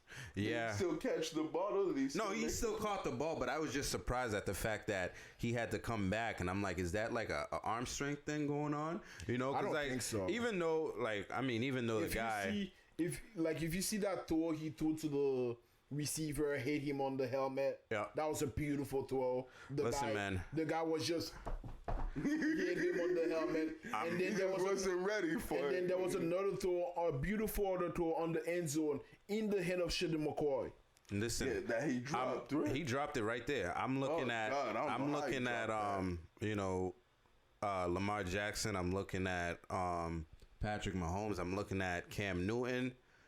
These guys throw the ball, man, just a quick flick, and it's fucking 50 yards down the field. You know what I'm saying? We're not gonna have that conversation. Brady has never been that guy. I'm just saying, man. He has never been that guy, but when we saw him with good weapons in 2007, he was killing it. You know what I'm saying? In a system that he has been there before. Exactly, man. That's why I said I don't know if he did himself a service to go over there. I'm going to give Brady time and give him time to get better. If it's game 6, he's like this, then I was wrong, but I believe Brady will bounce back. I'm concerned for him, to be honest with you. I'm concerned about the line. Right. I'm concerned more about Gronk too than Tom Brady. I think Tom Brady will get it together. Shell of himself, man. Yeah. My goodness. Some of those passes Brady sent to him, I'm like, yo, these were like automatic fucking passes with the Patriots, man. And it's like he's not getting his head around in time. He's not anticipating, and like you said, 1 year out of football will do that. And I don't know if he actually planned to come back. I don't know if he actually came back because Brady called him and was like, yo, I'm moving, you want to run this back one more time. I don't know, but he doesn't look like himself, not at all. And it does. The guys are definitely not on the same page as Tom Brady, man. But he had a good game with Mike Evans. I think it was 8 passes. That was good. For 100-something yards. Their connection was good yesterday. I think his connection with Godwin is going to be really good. Absolutely. He has another white boy, number 10, I think. He had the most receptions last game. He has a good connection with. He's going to be another Edelman, another Welker. Right, he's another slot receiver guy. Brady loves the slot. And also, receiver. Brady has a good running game. Yeah, he does. He has a good running game. He does, man. I thought Leonard Fournette played well. He did. He closed out that game for them. I'm not wishing bad on Tom Brady at all, but I can definitely see some chinks in the armor. I can see. He's 43. I can see some age. Yeah, of course, we're gonna see that. Right. No. But it's like when you talk about Brady, sometimes it's like everything else is the problem, and it's not Brady at all. You know what I mean? He hasn't played well. Exactly. So it's like when he doesn't play well, like we're gonna say he doesn't play well, and we're holding him accountable. Exactly. When you look at somebody like Cam Newton, who's on the Patriots, let's just move on to actually the Patriots and their game that just happened, because I feel like we've spent enough time on Tom Brady, but and on the Bucks, right? But let's talk about our boys on the Patriots. I'm definitely very, very surprised with Cam Newton and what he's been able to do so far with those same guys that Tom Brady couldn't do shit with last year. You know what I'm saying? Like N'Keal Harry, the way Cam Newton came out to his defense, making him look on the field. Julian Edelman had the most receiving yards he's had in his career yesterday. I know, that's crazy. That's weird. As long as he's been with Tom Brady, he already surpassed that with Cam Newton, and we're only in week 2. That's unbelievable. Wow. Yeah, man. But let's do a little recap of the game that was last night, and we're recording on a Monday because we want to make sure we get those games so we can comment on it for you guys. So, what did you see last night? What surprised you? What didn't surprise you?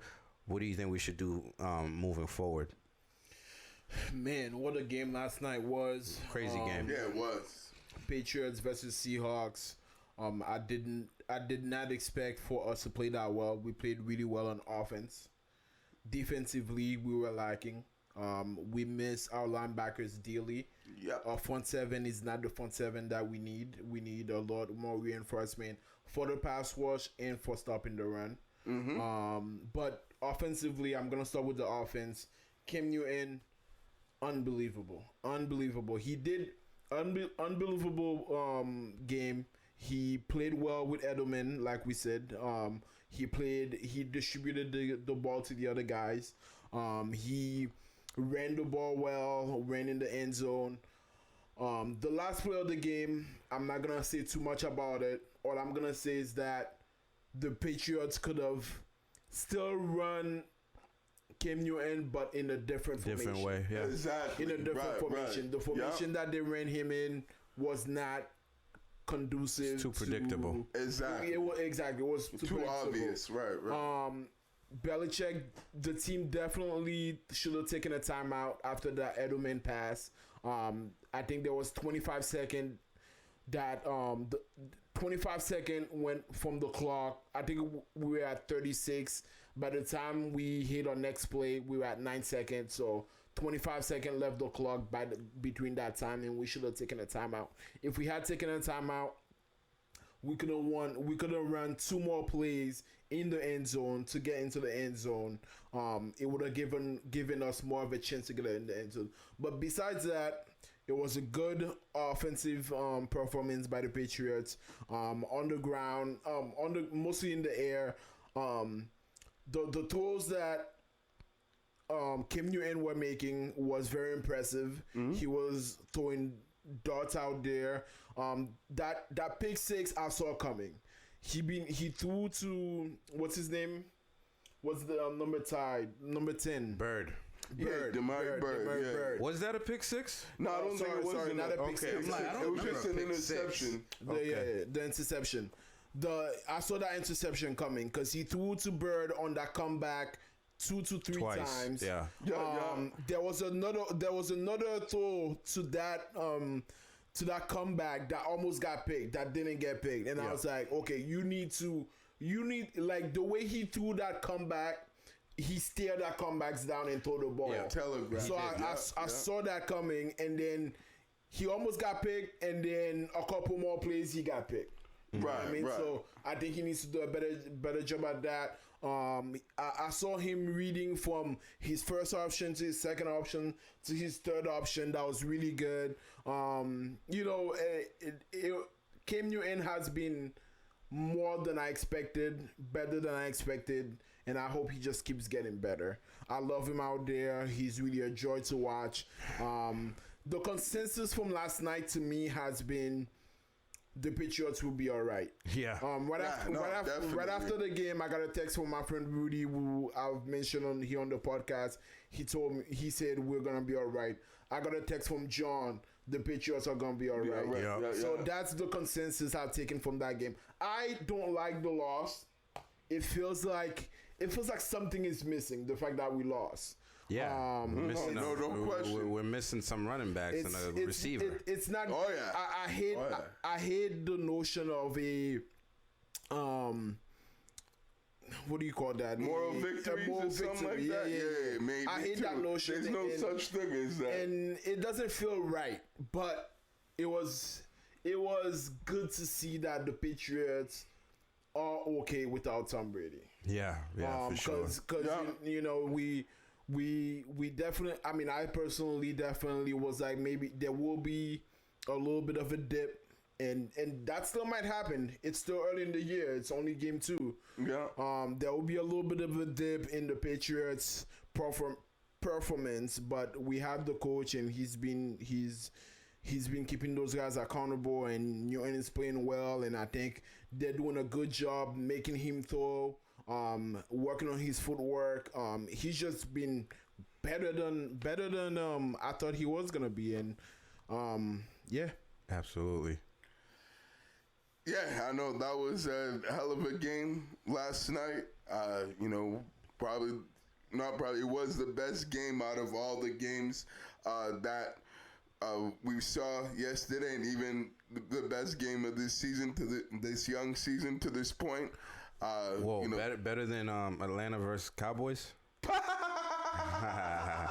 Yeah, it was a whole lot better than that. Like, oh God, I don't know about a whole lot better. I don't know a whole lot better. I mean, I may have said that a little bit. 1A, 1B, 1A, 1B. Did you see that? Did you see that offside recovery? Yeah, what was that? That was beautiful. Yeah, but beautiful. Like, did you see the that was the dumbest thing I've ever seen. That was the most beautiful kick I've ever seen. No. You know how hard it is to. He's right. You know how hard it is to recover the offside kick now. So before the offside kick used to be you get a 10-yard run up to the ball. Mm-hmm. Now you don't get a 10-yard run up anymore. So it's been almost. I'm not sure what the stats are, but I think it's 90 to 10%. 90 times they don't recover, 10 times the other time. 10%. I think 10% is a little too high. But the way the Cowboys kicker kicked that ball slowly, which confused Atlanta Falcons, because they could have jumped on that ball at any time and they didn't. Because they were scared. For what? And jump on the damn ball. That's what you're out there for. That's what you're supposed to be doing. And that's what the hands team does. Jump on the football. Don't back away from it. Let it go 10 yards. And then all of a sudden now you want to get it. Like, what? And that's the beautiful part about that kick. Because nobody else have been able to figure that out.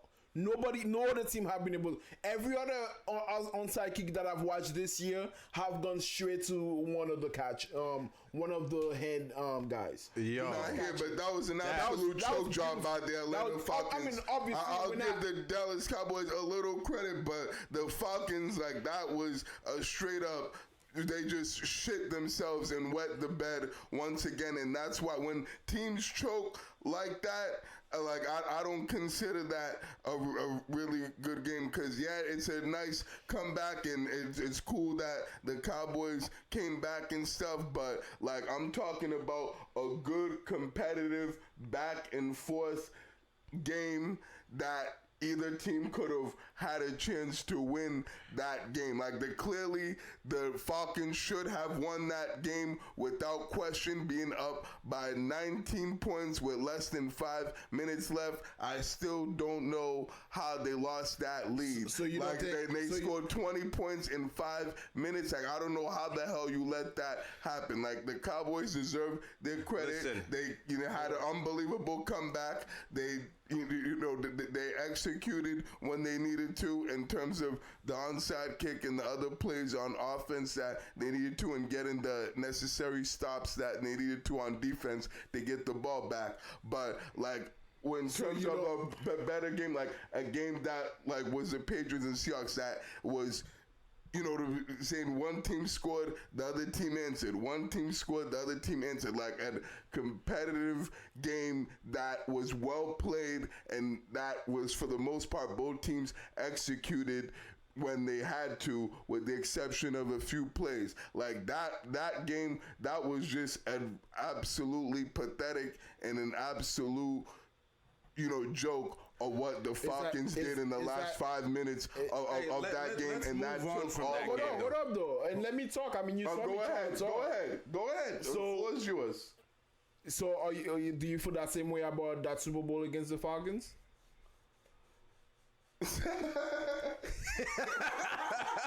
That's all I'm gonna say.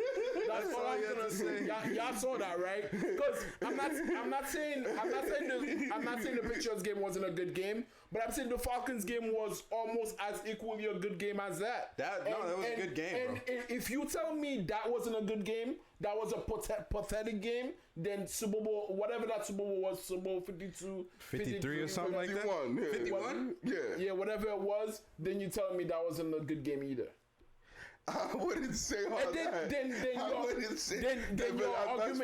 your argument is not valid. Then your argument is not valid. I think that's just disdain for the Cowboys, but we want to continue with the Seahawks. Yeah, so. I'm sorry. Who was talking about the Seahawks? Was it you? Yeah, no, he was talking about the Seahawks. Yes. Sorry, keep talking about the Seahawks. And I think where you were at, where you compared, you said you thought the Seahawks and Patriots game was way better than Atlanta. And then we cut you off. So go ahead. All right, so getting back to that, that game was certainly could have gone either way. The Patriots had their chances and opportunities to win that game without question, and they didn't, take advantage of it. Even though I thought they played exceptionally well on offense, and certainly, controlled the game on that side of, the field when they had the ball. I thought they had the Seahawks defense on, their heels for the most part, and really had their way moving the ball, particularly in the passing game, since the running game was non-existent. None of the running backs really were productive to this point. Well, last night at least they weren't. So I thought, Cam Newton by far was, the best player for us, and was impressive. I'm glad that he threw the ball well as he did. Certainly he was pretty accurate and made some, really good throws, and the receivers made some really great catches, especially those diving catches by, Edelman, were certainly, really impressive, and really, great catches that, big plays that, helped us come back in the game when we're down double digits in the third quarter. I thought that, the defense, was just straight trash last night. And I mean, I think, want to give them a little bit of a pass just because, we know how great of a quarterback Russell Wilson was. And we know Russell Wilson was cooking and in his bag last night. And he was just throwing some great and some perfect and beautiful dimes and passes that, and that I don't think the Patriots could really do anything about. There were a couple of plays that I saw where the Patriots had tight and really good coverage, and Russell Wilson just threw it downfield and beautifully placed where his receiver could only get it, and it was just like the Patriots secondary had no chance. And he was just, locked in the zone and playing at an extremely high level as, we expect him to. And we knew that it was going to be tough to win this game, especially if he plays well. And that was certainly the case last night. And that's why he's, was rated as the second highest player and the second best quarterback in the league. And he showed exactly why, he was rated that high in the top 100 ratings in that game last night. And particularly on that play, they where Gilmore was covering Metcalf and Gilmore was right on his hip, like, and had pretty good coverage. But the way that Wilson placed that ball, Gilmore had no chance and was, completely out of that play. So I think, it was frustrating about the loss was certainly the decision making in terms of the time, management, the clock management on that 2-minute drill wasn't very good. It definitely should have been better. They should have called the timeout sooner and it should have spiked the ball a lot sooner, particularly after that Edelman catch, that got them in the red zone. When he landed inbounds, that should have been a timeout right away. I don't know why they tried to hurry to the line and run a play when they had 2 timeouts at that point, and should have at least used one of them. And then that last play there, like, come on, you've got to run something better than that. Like, I get the QB draw was working with, Cam Newton, and they scored on a play like that early in the game, but you knew the Seahawks were going to be ready for it, particularly when you run that heavy formation with the 3 tight ends packed in on the line and only one person in the backfield. Like, you've got to run a better formation on that. At least have either someone else in the backfield with Cam Newton, another person that's a threat that could be able to run the ball and get into the end zone, or, have like a 3 wide receiver set that was working for him and spread them out. Make those guys cover so there's not as many people in the line so that Cam Newton can be able to have more room to run and get into the end zone, from the 1-yard line. So I think they certainly should have done a better job of that, and they didn't. So that's really what they came down to. Seattle made a really great play at the goal line, and I think they certainly played better on both ends of the field. A little bit better than the Patriots did. But yeah, that defense needs to be cleaned up because there's some big time holes on that Patriots defense with the linebackers. The linebackers were awful, as well as that D line was awful. Winovich, I thought, had a solid game, but other than him, there was really no one else that was a factor, and that really had an impact on that game. They were able to do anything they wanted offensively, and without any resistance and without any penetration from that D line and from the front 7. So that has to improve significantly. He's gonna have to bring some guys in or and figure something out, because that defense can't keep playing that bad if we're going to expect the Patriots to perform well and be a competitive team this year that has a chance to win the division and make the playoffs. So I believe that will happen, and I believe that the Patriots will, be a good team this year, and that they will, get better at those things that they didn't do well last night, and that, there'll certainly be a team that's a force to be reckoned with in the, AFC moving forward. Yeah, man. I don't think there's much I need to be adding on to this. I thought last night was a great game. I think I watched the games very critically, and at the end of the game, like I texted you, I felt like, we're gonna be all right. You know what I'm saying? I definitely did factor into the fact that Russell Wilson's the hottest quarterback right now. You know what I mean? The way he's playing, he's definitely the MVP of the league right now. And we went through that offense, and they got some boys playing on the offensive end there. I was definitely disappointed in the defense. I thought the pass over Stephon Gilmore, he was there. It's not like he wasn't in the play. Russell Wilson just dropped the freaking dime, and the one against Jason McCourty, same thing, it's just one of those throws that was perfect, but the guy was in position to make a play. It was just the throws that were perfect.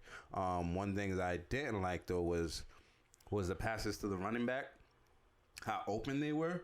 The pass, the 32-yard touchdown to a Chris Carson. Yeah, that was very bad. That was very bad. And I was like, why that was a so blown open? coverage. That what pissed we me have no off. linebacker. We have no linebacker, and the one with Swain also, that was like wide open, and I'm like, yo, what is going on, man? No, those were busted coverages. That's where that's where you need Chung. That's where you need. I saw the rookie out there, man. Exactly. Yeah, I saw the rookie out there. He was doing his thing, but we definitely need to address some stuff on defense, and we do have, the most cap space right now in the league to do what we got to do. I think what we were waiting for was to see how it would look, with Cam Newton. And if you watched last night's game, you can see that, hey, we have a chance to do some things this year, right? Mm-hmm. So, Bill, Patriots, y'all need to go out there and add to the team for help. You know what I'm saying? Whether that's getting a capable receiver somehow. If this thing with Odell Beckham comes into fruition, great. Because I feel like if we have that one more piece, then Cam Newton can actually throw it the way he wants to instead of using his legs the whole time. Which he's always gonna use his legs because that's what he does. Mm-hmm. And creating. That's what he does. That's why he uses his legs, and and you can see he fits our players better than Brady did because he could. Those guys are small and they're not gonna get away from a lot of people. But when you extend the drive, they're able to get open. N'Keal Harry is able to use his body, put it right on him. But I mean, all in all, I like the way Cam Newton came out and was talking at the end of the game. His press conferences, he looks like he wants it, man, and I think it's safe to say he's back, dude. I think he's probably going to be on his way to getting the comeback player of the year, because if he don't, I don't know who else is playing as well so earlier on during the season, and he just looks like his old self, man. And hopefully he doesn't get injured, but now we're actually going to be facing the Raiders. The Seahawks are one of the top teams in the NFL, so I wasn't surprised that we lost, and I'm more surprised that we kept it that close than anything, and I think we could have won the game, and the fact that we could have won the game is encouraging, but we do face the Raiders this week, and that should be something, that should look different than the Seahawks games. What do you guys think about the Seahawks? I mean the Raiders, and what are you looking forward to? I mean, I don't know too much about the Raiders. I do know they have some fast receivers. They drafted 3 receivers or something. They did in the first. Was that in the first round or something, or like in the second? It was something crazy. It was like multiple. In like the first few rounds, they drafted multiple like 3 receivers. So, that's right. Yeah. So that's gonna be interesting to see. It's gonna be interesting to see how our, not mostly our secondary, but our front seven and our linebackers, if they can get to the quarterback and cover some of those guys. So that's gonna be very interesting to see. I expect to see Cam Newton having another good game, and I do expect us to win that game. Yep. Yeah, I definitely agree that we should win this game without question. I don't think the Las Vegas. Las Vegas, excuse me. I'm still trying to get used to them not being Oakland. Raiders, since they were there forever. But nonetheless, they should win this game. I think the Raiders, I'm just going to say the Raiders. The Raiders aren't very good. They certainly, are really, young on offense and have a lot of guys that aren't experienced. I think, Derek Carr is not really that good and hasn't, been playing well ever since his injury. He hasn't been the same quarterback he was a few years ago before that, devastating injury that he had. So I think our defense should play better, but I mean, still we don't quite know how that's gonna be come Sunday after this performance they had. But then at least they're not facing an offense that isn't as good and doesn't have as much talent as Seattle did. So I think certainly offense, the Patriots offense will, continue to play well as they did last week.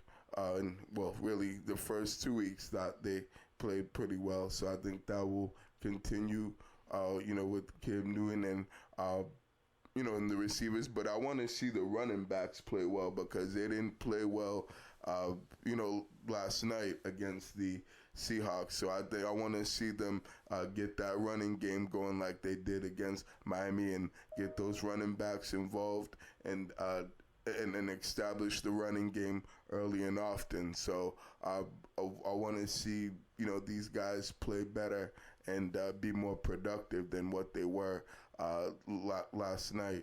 And I think they'll do that, and they should win this game handily by double digits, by at least 2 possessions. So certainly the Patriots are in a good position to be able to win this game as long as they go out there and execute and play the way that they're capable of playing and that they have played, to this point on offense. But definitely we have to see improvements on the defense, and definitely I think we'll, have a good chance to see that on Sunday against the Raiders.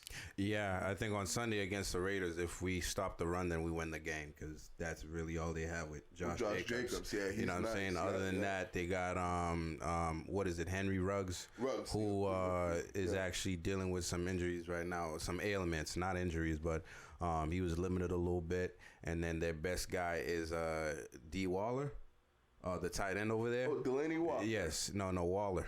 Oh, D. Waller. Yes, right. Not Delaney Walker. Yeah, he's their best weapon, and he's a tight end. Nice, though. He's really nice because I have him on fantasy as well, and he can ball, yeah. he's their top receiver over there. Yep, that's right. I think we can definitely neutralize that because that's their top weapon, and I don't think they have anything else to offer really. Derek Carr, I don't trust him at all. So I don't think there's much to be said about the Las Vegas Raiders, and we are also at home. So I expect a win. I do expect them to win, by at least a couple touchdowns. If we're being honest, let's see if the game plan goes back to the direction of the Miami game.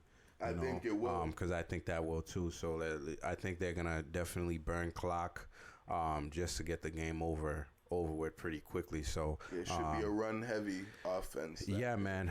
But that's going to be it for our previews for the Patriots and our NFL segment. We're going to jump into the NHL right now, where we got the Stanley Cup going on. Yeah. And right now we got the Dallas Stars versus Tampa Bay Lightnings. And the Lightning won game 1. Is that correct? No. It says Dallas won game. Dallas won game 1. 4-1. Okay, it's right there. My bad, people. I got my Ron Burgundy stuff on today. But yeah, so Dallas leads them 1-0. I don't know if you guys are paying much attention to that series because I'll be honest, I'm not really paying attention to that series at all. Yeah, I'm paying attention a little bit because it's still the Stanley Cup Finals. Yeah. They're playing a game today, Monday. So when you guys listen, yesterday. So Dallas might be 2-0 by the time you guys listen, or it might be a 1-1 series. I just think it's interesting that the Dallas Stars might be the team that brings a championship to Dallas before the Dallas Cowboys. So that's something to annoy Cowboys fans. Yeah, but sure. I haven't really been paying much attention to this series, but I think it will be a good competitive series against 2 teams that are really good. But I'd probably say the Lightning will win this series. I think it'll go like 6 or 7 games, and I think the Lightning will bounce back tonight to even up the series at 1. Well, who you guys choosing to win? Who do you guys hoping win? I honestly don't have a pick. I'm not that invested to have a pick. Mm-hmm. Who do I want to see win? Yeah. I want to see the Tampa Bay Lightning. Yeah, I want to see that too, because they beat the Bruins, and if you're gonna beat my team to go along, you better win the whole shit. You exactly, you better win the chip. Exactly. You know, right. Don't go in there and lay a fucking egg. Yeah. You know what I mean? Right. But that's what's going on with the NHL, man. That league's almost over, man. You know, and on to another league that's actually about to go into the playoffs, and majority of the teams are going to be at home just like the rest of us into the MLB. So the Red Sox played a 3-game series against the Yankees, and they lost 2 out of the 3 games. So on Friday the 18th they lost 6-5. On the 19th they lost 8-0, and then on Sunday, which actually was a game that a rookie pitched in, they won 10-2. Yeah, and that rookie looked actually pretty good, man. Game with the rookie yeah, crazy. He's gone 6 rounds in the last 2 starts, and he's thrown no hitters. So 6 innings. Yeah, 6 innings. I mean, right.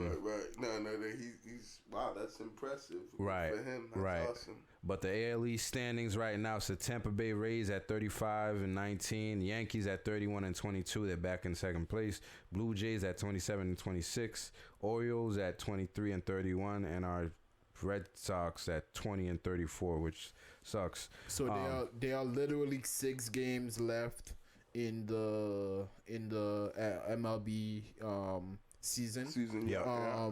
The Red Sox, I believe, have a series against the Orioles. That's 3 games, and I think they have another series that's 3 games. So they're only playing 2 more teams, and that's it. That's it. That's their season. That's all she wrote, man. And the Tampa Bay Rays and the New York Yankees already clinched playoff spots. They clinched their playoff berth this past week.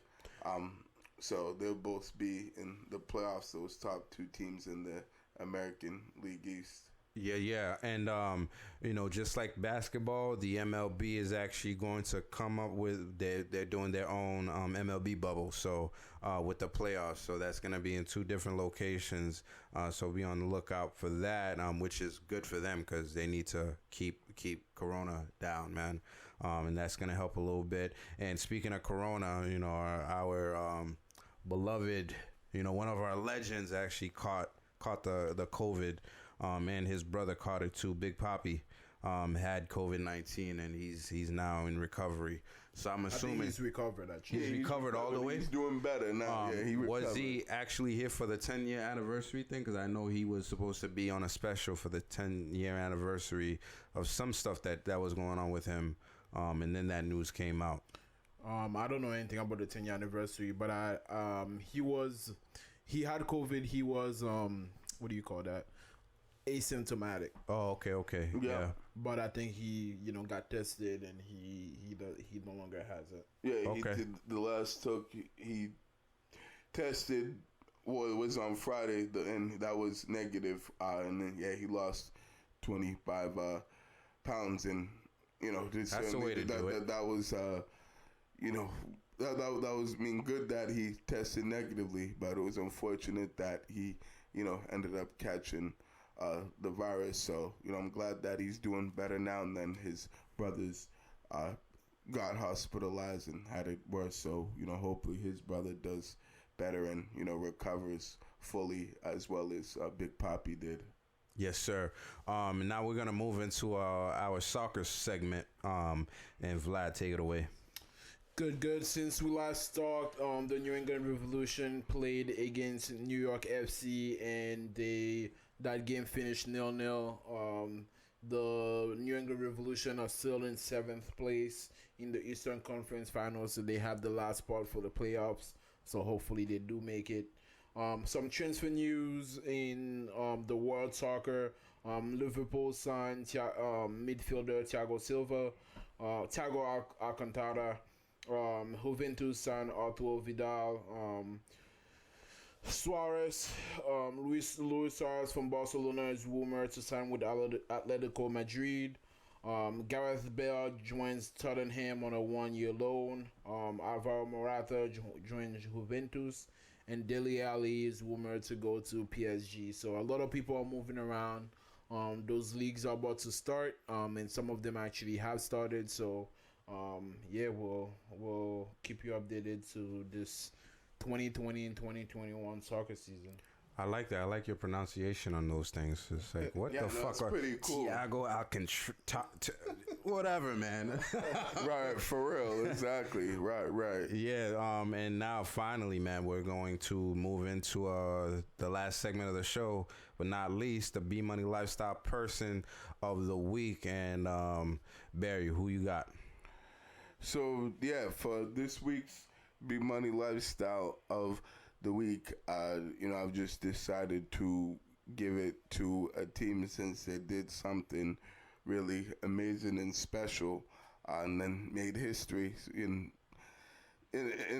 doing something that we have never seen before done in the history of the NBA, and that team would be the Denver Nuggets. So, I mean, we talked about it previously on their episode earlier on our NBA segment. They certainly did have an amazing and miraculous comeback, coming back from 3-1 for the second straight series in a row this playoffs, and winning 6 straight elimination games and 2 Game 7s. So that was impressive and astonishing that they were able to pull off comeback, twice in the same postseason, particularly against, a Clippers team that was talented, and a lot of people expected to at least go to the Western Conference Finals or to win the championship.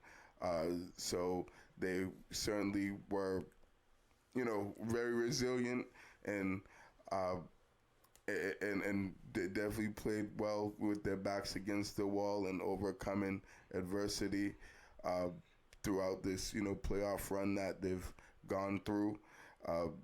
Certainly Jamal Murray and Jokic have played some great and unbelievable basketball. They've been at an extremely high level and playing like superstars, and playing like guys that are will be all stars in this league for a while.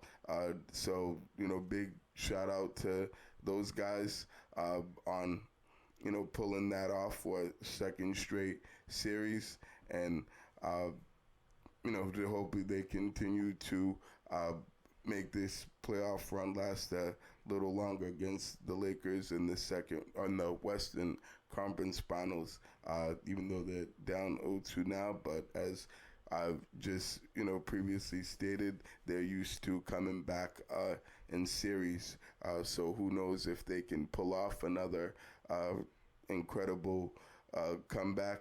But I certainly have a lot of respect for that team and what they've been able to accomplish in the bubble up to this point will certainly not be forgotten, and we'll be talking about that for the years to come and for the foreseeable future. So congrats to the Denver Nuggets on winning this week's B Money Lifestyle Person of the Week award. Yeah, facts, man. Congrats to them. They definitely did their thing. Definitely think they've run into a buzzsaw, but hey, if they can do it twice, they can do it 3 times. So we'll see what happens, Good luck to them. And that's going to be our show for episode 27. If you're still listening, if you're still watching, we appreciate the support. And, just share this with your peers. Share this with people you don't even know. Share it with whoever, man. Vlad, does a great job with the videos, so make sure you're watching those as well and sharing those. And until next time, we'll catch y'all, man. This was Pro Fan Sports Podcast, where the fans of the pros go. Peace out. Peace out. See you guys. Have a good week. All right.